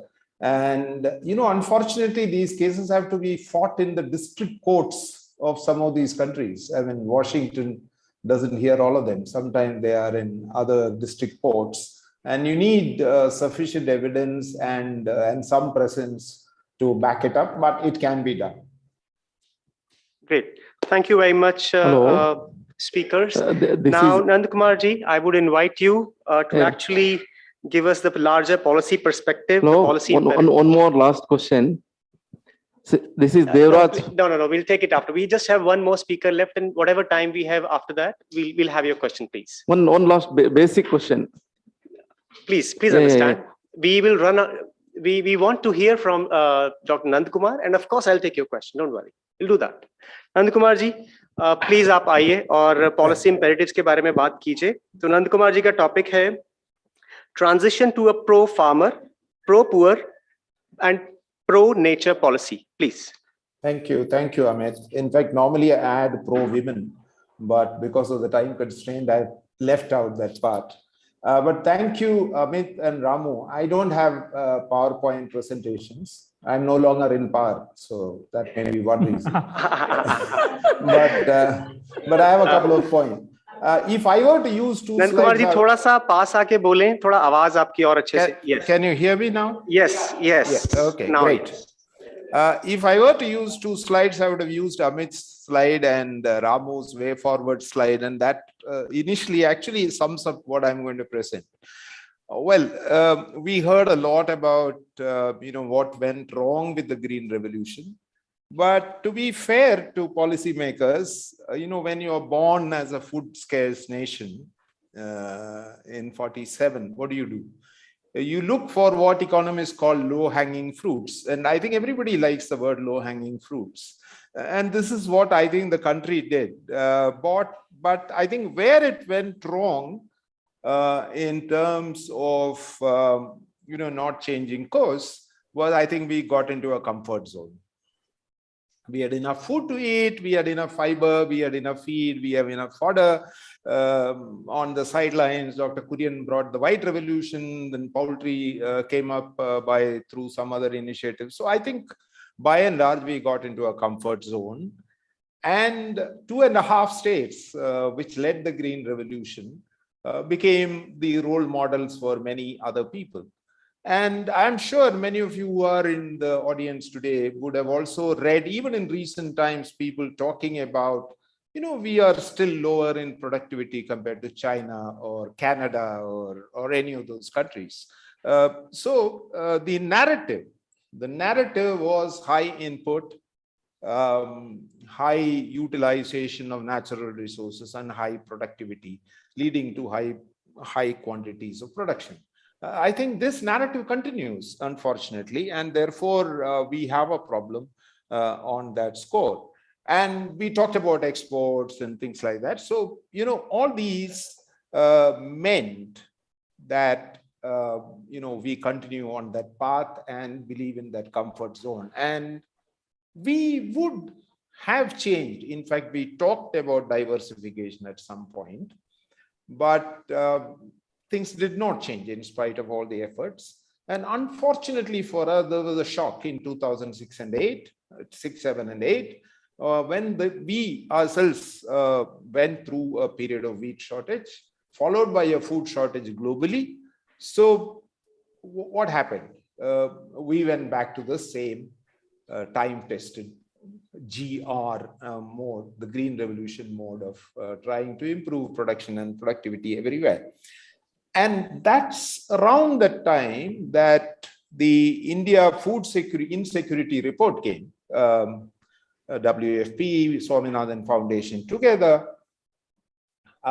came out with that report and talked about how poor people are faring in terms of hunger.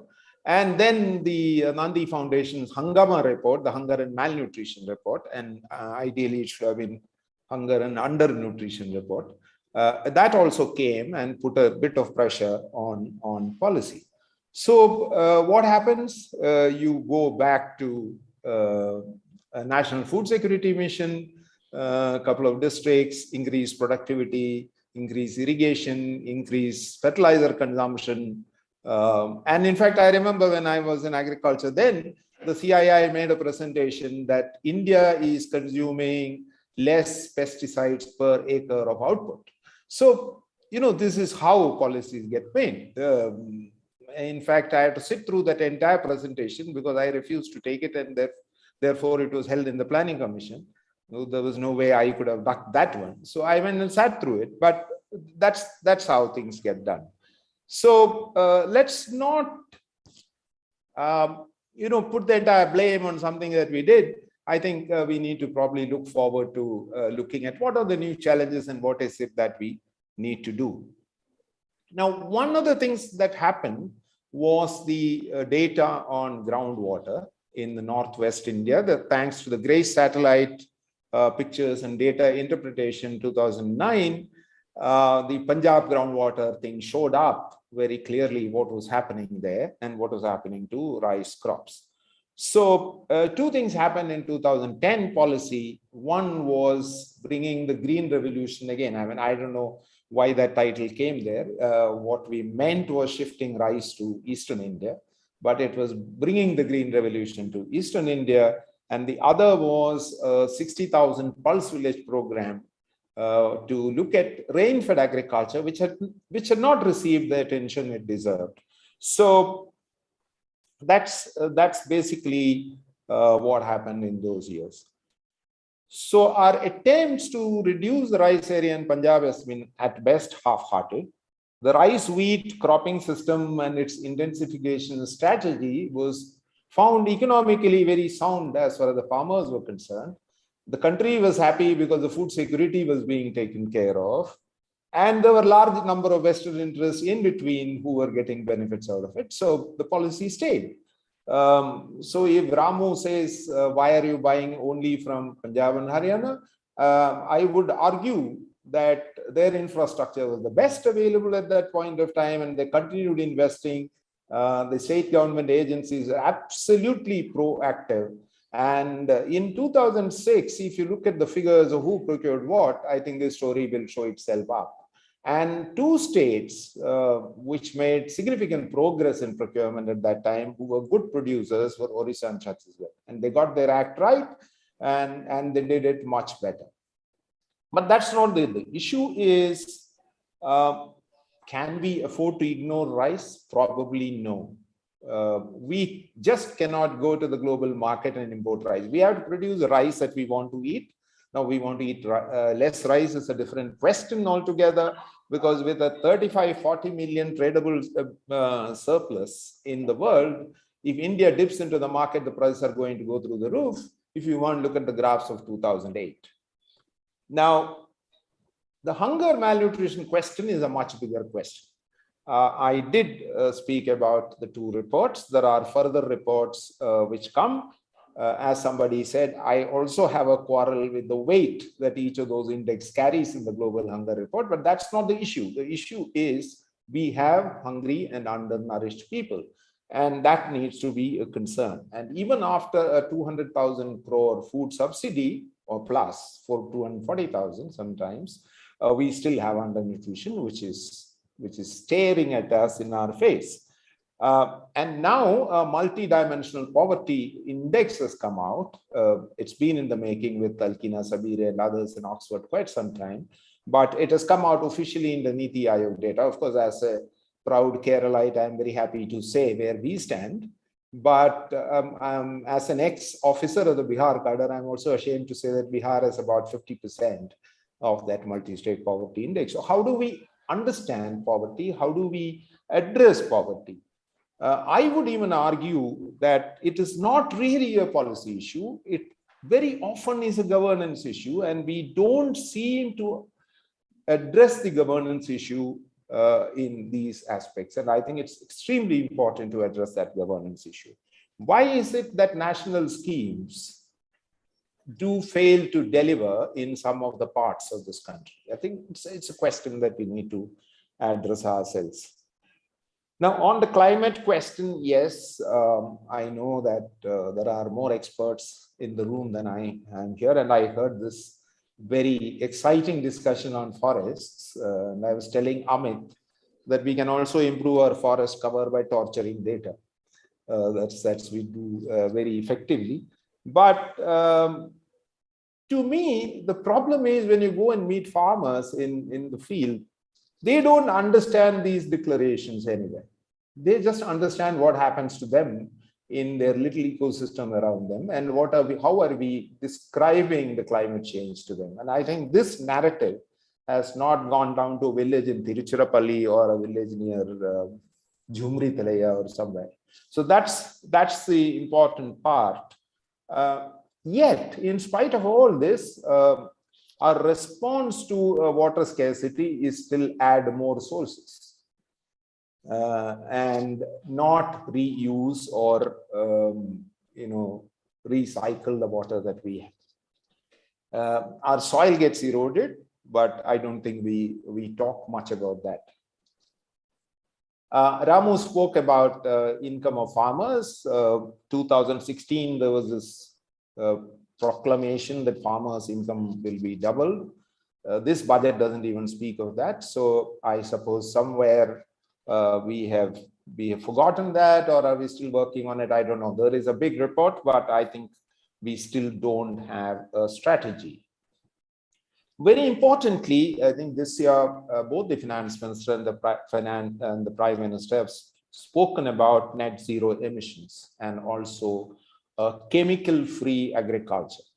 But after having went through all the 14 documents that accompany the budget speech, I did not see an allocation for chemical-free agriculture. So is it wishful thinking? And nor did I see any significant shift from fertilizer subsidy to anything that can be called chemical-free.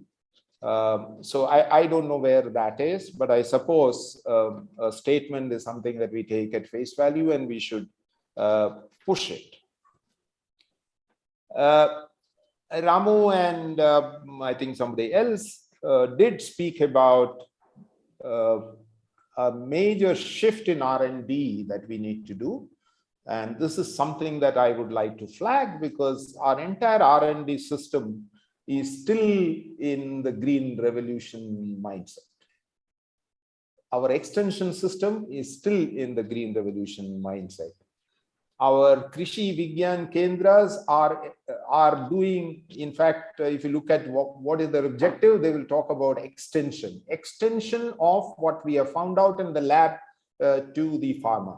In fact, I would love to see them as problem-solving institutions at the local level, be it soil, be it seed, be it pest, be it water, be it anything that is related to agriculture. And why do we talk, when we talk about agriculture, why do we leave out poultry and dairy? Dairy is something very close to my heart. So that is something that I would very strongly argue that the national agriculture system need to reinvent itself on two counts.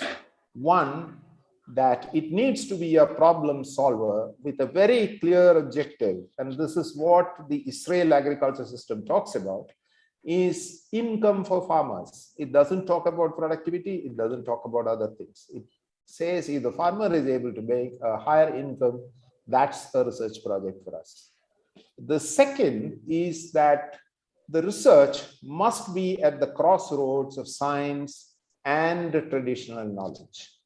This is an area which has completely been left out. Either we swing to one side saying that what we did hundreds of years ago is fantastic, or we say, no, that doesn't match with science.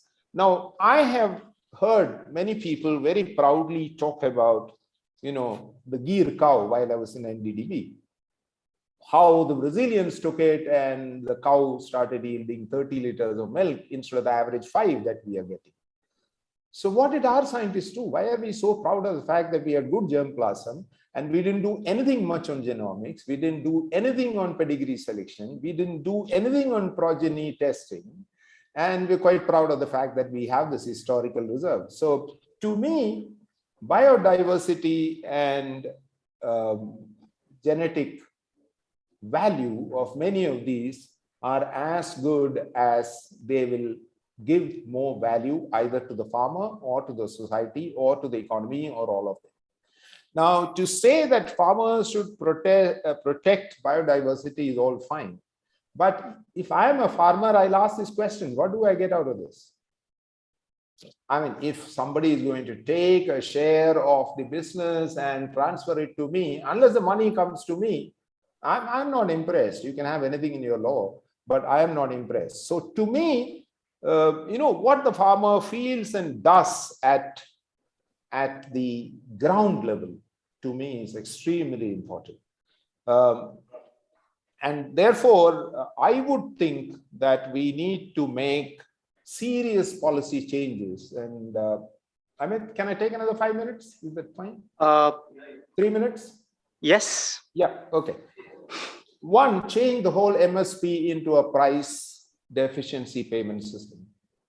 Shift all fertilizer subsidies and input subsidies to a direct benefit transfer. If required, expand PM Kisan. Give value to conservation of natural resources, or at least to those who do not damage natural resources. And decentralize the entire operation, which I think Ramu made a very eloquent case. Decentralize the entire operation to the state level and let the local people decide what they want in their whole system, what price and who gets it. So that may mean that the National Food Security Act may go, but let the states have their own food security policy. Therefore, in the overall sense of some of these, change the entire incentive and institutional architecture. And I am not very impressed with the number of 10,000 FPOs and 7,000 FPOs. I've looked at them very closely. Let's not have numbers. Let's have FPOs who do good business and add value. I would think an Amul, which transfers 83% of the consumer's money to the producer, is what my model is all about. I am not impressed if you have 1 lakh FPOs not doing much. I would rather have 100 of them do some serious business. So I would sum up with just 5 simple policy levers. The first is, let's make our farmers prosperous. Let's make that a goal in itself. Let the consumer pay a little more if that means. The second, Sahi Kheti, Sahi Khana should be a mantra, not organic, natural, pesticide free, all that, forget it. Let's say Sahi Kheti, Sahi Khana is something that we should push. Third is Atmanirbhar Kisan. Let him not depend on various subsidies. Whatever we want to support him, let's support him in one block. Put it in his bag. Let him choose whether he wants to use cow dung, whether he wants to use urea, up to him. Let's not twist the choices by pushing more subsidies. Fourth is, let us reward Jal and Zameen ki Suraksha. And that's extremely important. And the last, of course, is Ramu's favorite point. Let's be local for local. I mean, let local people decide what they want to grow, what they want to eat, what they want to procure, and what they want to distribute, and at what cost. And let these local self-governments come into play along with state governments and communities. Thank you, Amit. I'll stop here. Thank you very much, Nandakumar ji. पहले कुछ सवाल जो सिर्फ नंदकुमार जी के लिए हैं, and then we can broaden up the discussion. We have about 5 minutes here and I am allowed additional 10 minutes. So I would request your cooperation. We have some really eminent speakers. So let's have some first for Dr. Nandakumar, for Nandakumar ji. Yeah, please. Hello, this is Devraj from the New Indian Express, Bengaluru. So India after Green Revolution. Can you hear the question, Dr. Nandakumar? Yeah, okay. To the entire panel. After Green Revolution, we are able to produce surplus food, but having understood that quarter of our population still faced with food insecurity, are we really prepared to go organic, whichever extremely organic way? And we have an example of Sri Lanka, having switched over to organic farming, organic food production, now started falling short of producing food grains. Yeah, are we really prepared to go organic? Okay, I would not go the Sri Lanka way. Surgical strike is not the correct answer. I think it is a transition that we'll have to manage. The organic shift or the shift to natural farming has to be economically viable for the farmer and ecologically beneficial for the community. Now, this shift will take place when we change the policy levers and allow farmers. In fact, I have been a great votary of this argument that the degree of freedom for our farmers has to be much higher than what it is today. Okay. So therefore, I agree with you. We will not go the Sri Lanka way, but I think we have to find a path which is good and proper for us.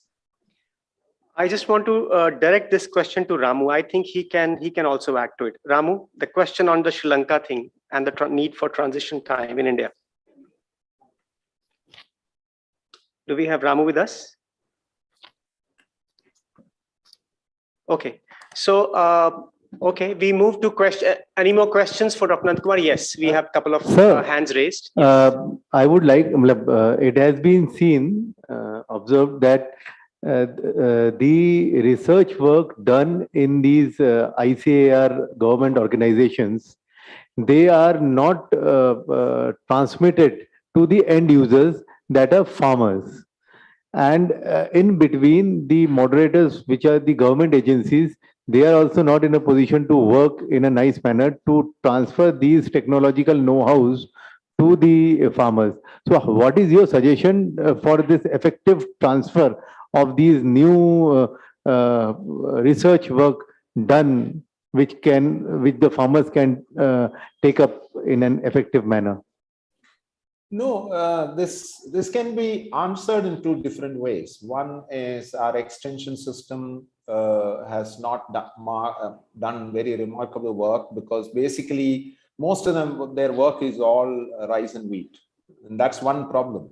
But you look at the production diversity of Indian agriculture today, It has responded to the market demands by producing more horticulture, more dairy, more poultry. And have you seen a veterinary extension officer anywhere? Do you know who vaccinates poultry in this country? There are issues in terms of what we have done so far. I think what we have failed to do is to have this great connect with the community and solve their problems rather than going and telling them through Krishi Darshan and various other media, this is what you should do. I think I would ask for a major reset of research priorities and a reset of communication strategies in terms of agriculture, research and extension. I mean, it may be too radical, but I still believe that it is true. Thank you very much, Dr. Nandakumar. I think we should give him a round of applause. Yeah. Okay, so yeah, of course. We now broaden up the discussion for questions we have Dr. Mathur with us, Dr. Padhi, Dr. Nandakumar, and I guess Ramu is also there. So feel free to ask anyone. Yes, so one question from there. Maybe we'll hear the 3 questions at one go, and then we'll distribute the questions. And I would request the speakers to note if the question is addressed to them. Yes. Yeah, this is Sudha from Times of India in Cochin. So there is this silent movement or a minority movement where there is a lot of focus on, these indigenous cows. Okay, now you mentioned about the breeding, so that's when the question actually came to my mind. So there is this, they are trying to, revive the indigenous species. So the challenge is that you need to have at least 1,000 of those members to even have a first generation of, the breeding. So in case of indigenous species, most of the thing is that the milk production is very low, but the quality of milk or the different products that come out of those natural. So the challenge is like, how do you bring in this biodiversity element, the natural farming or the natural and the indigenous knowledge, everything together? There are so many agencies and this networking, how much is it happening? Now, you are a former bureaucrat, so I'm sure you would be the best person to tell what is the connections happening now. Yeah, let's hear question number 2. And I think this question can also be addressed by Dr. Mathur if he wishes to. The question, yes. After listening to everyone, I'm completely confused over this thing that whether biodiversity is important or food security is important, whether we should go for GM crops, whether we should increase our production, how to draw the line, where to draw the line, and who will draw the line. Kindly introduce yourself also. I'm Jaideep Devgharia. I am from TOI. Okay. Oh, let's hear question number. Just finish that side first, if I may, so that I come to you. We'll do that in the second round. Don't worry. My name is Chaitrali Sandorkar. I work from Maharashtra Times. I'm from Pune. My question is to Mathur sir. You have mentioned about PBR and Biodiversity Committee also. So PBR is the main, they means always in discussion that committees are there, you're forming, the number is increasing day by day, but the quality of PBR and awareness among the committees, how to prepare that PBR and what will they should include in it. So lack of awareness is there. So can you just light on it? Okay, so let me give the opportunity first to Dr. Mathur to address his part of the questions. You can give him the mic, please, if you wish to. See, our colleague from Maharashtra has made a very important question that when we make the People's Biodiversity Register, how do we ensure the quality? Okay. Now, to me, I have first a generic answer. Quality in anything can come through iteration. Nobody can guarantee that I do it once and it is perfect. Okay. Not only this, when we went to the National Green Tribunal, we recorded that this has to be treated as a work in progress. Okay. So what we have done now, 2-3 things. We have developed a framework for quality evaluation. And there are independent committees at the central government level and at the state level to look into that. Okay, so that's one. Second thing is, technical support group. In each of the districts of the country, including your own state of Maharashtra, we have now constituted a technical support group, which comprises of local teachers of biology, of botany in local college, universities, and so on and so forth. And they are supposed to provide guidance on that. Okay. So I agree, it is an important process. B, it is a slow process, and it will come in 1 or 2 iterations. Maybe the first PBR may not be a quality PBR, but we will try to improve. And lastly, we are now trying to invoke the power of citizen science. See, the youth have the maximum power. And today we are now in the process of developing small apps. Everybody knows what is an app. So if I see a bird, if I see a butterfly, all I need to do is a picture and click it and send it. It gets stored, it gets validated. And through the use of the citizen science, we are going to slowly enrich. It will not happen immediately, but it will definitely happen in 2 or 3 iterations. Okay. Now, sir, your question is a philosophical question. Okay, it has to be answered philosophically only. But yes, I would definitely say that biological diversity is the most important thing. Because if we compromise on that, then no economic growth can take place in real terms. You may feel that you are earning more money or you are getting more paid or whatever, but see, if we are depleting our own resource base, we are making ourselves susceptible. And especially in this era of climate change, you don't even know what will hit you next. You saw this example which Dr. Pramod Kant was mentioning. The entire forestry of US is now suffering immensely. One beetle infection, thousands of hectares of forest gone.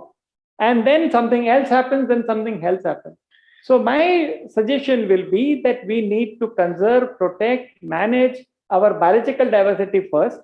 And then comes this question that to a poor man, if you say, no, you need to protect this on your farm, forget about your income. That is also not good. So that is where we need to develop incentive schemes. How do I incentivize? Because as somebody was saying that these varieties are good biologically, but economically they may not be producing enough milk to make my livelihood stronger.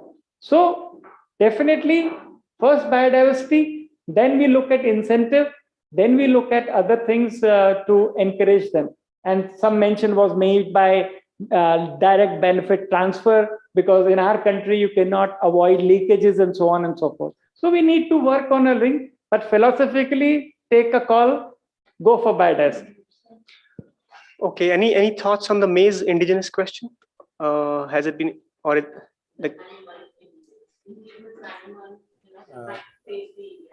See, again, as I said, same thing. It is a very, very good thought that if people in Kerala are lying to take up a local biodiversity on that. And that is where I'm saying that if this entire scheme of biodiversity management committee that I talked about, if they get empowered, then they will get definitely the returns also. If you are helping to conserve a local breed, and then somebody comes up and says that, can I take semen or something out of that? Nothing prevents you from asking money for that. So this is a kind of a resource management or governance system which we are now trying to promote, so that it happens at a local level and the conserver of the resource directly gets the benefit. Okay. Dr. Nand Kumar, आप कुछ कहना चाहते हैं? Yeah, I'll answer partly the first 2 questions. Yeah, please. Is biodiversity more important than food security? I think it's a tricky question. What we are arguing for is any change is a trade-off. So a transition from a high-intensive, long-term, damaging type of agriculture to a more sustainable and self-sufficient food system agriculture. Amit, I want to go back to this thinking that this is what I think the whole food system-based approach has to be. And this we did not discuss sufficiently. I think that's why this question has come.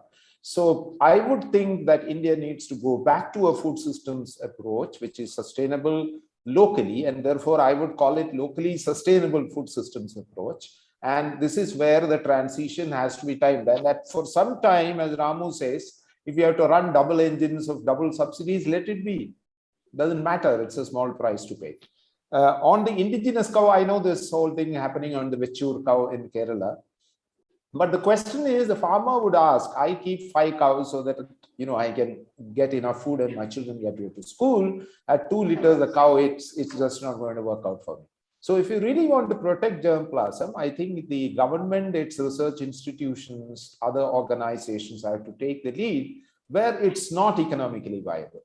Where it is economically viable, or make it viable for farmers to hold on. Right now, anything that happens, okay, let the farmer protect the cow. Let us ban export of onions because consumers don't want to pay prices. So this whole consumer-centric economic policy is not going to work either for food security or for biodiversity. Okay, so thank you, Dr. Nandakumar. What I'll just do is, I have promised these 2 gentlemen very quick questions and very quick answers. Just please bear with me. I know lunch is being served and we all are quite hungry. Just 2 questions last. Yeah, please. मैं झारखंड से मनोज माथुर साहब से एक सवाल चाह रहा sir. Jharkhand से मैं हूँ, झारखंड के बारे में जानता हूँ। बायोडाइवर्सिटी को लेके डिपार्टमेंट में कोई विशेष अवेयरनेस नहीं दिखता। डीएफओ से लेके आपका फॉरेस्टर तक को बायोडाइवर्सिटी एक्ट के बारे में विशेष जानकारी, तो आप कैसे इसको पंचायत लेवल तक इम्प्लीमेंट करने की का बात कर रहे हैं? आप भी साथ पूछ लीजिए आपका सवाल। एक सवाल और कोई यहाँ पे था? ओके, ठीक है, फिर यही सवाल रखते हैं बस लास्ट। देखिए, झारखंड मतलब आंसर झारखंड के लिए नहीं, सभी राज्यों के लिए है। इन्होंने बहुत इंपॉर्टेंट बात करी है कि वन विभाग जो है वो सक्षम नहीं है इन सब चीजों को, जैव विविधता से मुद्दे को जूझने के लिए। मानता हूं हम लोग क्या कर रहे हैं कि हम लोग अब बगल के पंचायती राज विभाग की बात कर रहे हैं। ये सारी जो बायोडाइवर्सिटी मैनेजमेंट कमिटीज हैं, ये सब पंचायती राज सिस्टम का पार्ट है। हमारे बीडी एक्ट के अंदर जरूर है, लेकिन जो हमारा पंचायती राज मंत्रालय है, पंचायती राज एडमिनिस्ट्रेशन है, और पंचायत का जो सिस्टम है, पंचायत का सिस्टम निश्चित रूप से वन विभाग के सिस्टम से बेहतर है। तो ये जो हमारी बायोडाइवर्सिटी मैनेजमेंट कमेटी है, ये एक तरह से पंचायत की standing committee. You are getting my point? I will repeat it here, that while the forest department definitely is not in a position to do everything, what we are doing, if I can use the word, piggyback riding on the Panchayati Raj system, because that system is stronger, that system is organized. And I must share one very important information. See, when we wanted to strengthen the BMCs, when we wanted to make the PBR, obviously the question of money came. Who will give that money? And we are now talking of 2,75,000. Even if you give 1 lakh rupees, you can imagine how many crores we are talking. So what we did, and I want to share with you, there is a mechanism in our country called Finance Commission. And the 15th Finance Commission is currently working. We approached the Finance Commission. They give grants to panchayats for different work.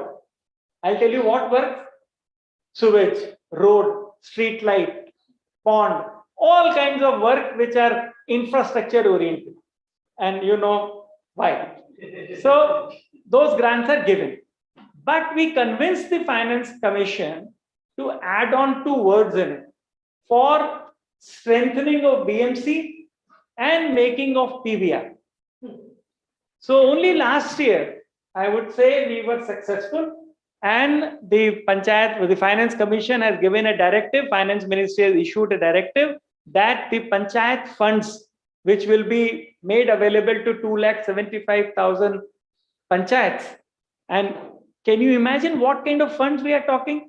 We are talking of 4 lakh crores is what the Finance Commission gives to these Panchayati Raj system. Of course, they are for many works over there, But the point I'm making is that making that inroad, we have been able to ensure that there is a pot of fund. Of course, the local BMC people will have to access that, but that system will then continue year after year because Panchayat grants will come. Today it's 15th Finance Commission, then 16th, 17th, 18th, and so on. So the point is that we have to also change our strategy and also draw strength from where both funds are possible. But I must admit, reviving, revitalizing, operationalizing, yeah, in very pure crude Hindi terms, jaan phookna is not easy. Jaan phookna is not easy, but we are trying. Whatever percentage we are starting with 0 also. So my targets, if they are 10%, 20%, 30%, they are all welcome because my baseline is 0, nothing is happening. So in this way, I will say that we need support. We want you to carry on those stories over there so that people know. Yes, I also appear several times before parliamentary committee and they said, Acha, hamare yahan BMC hai.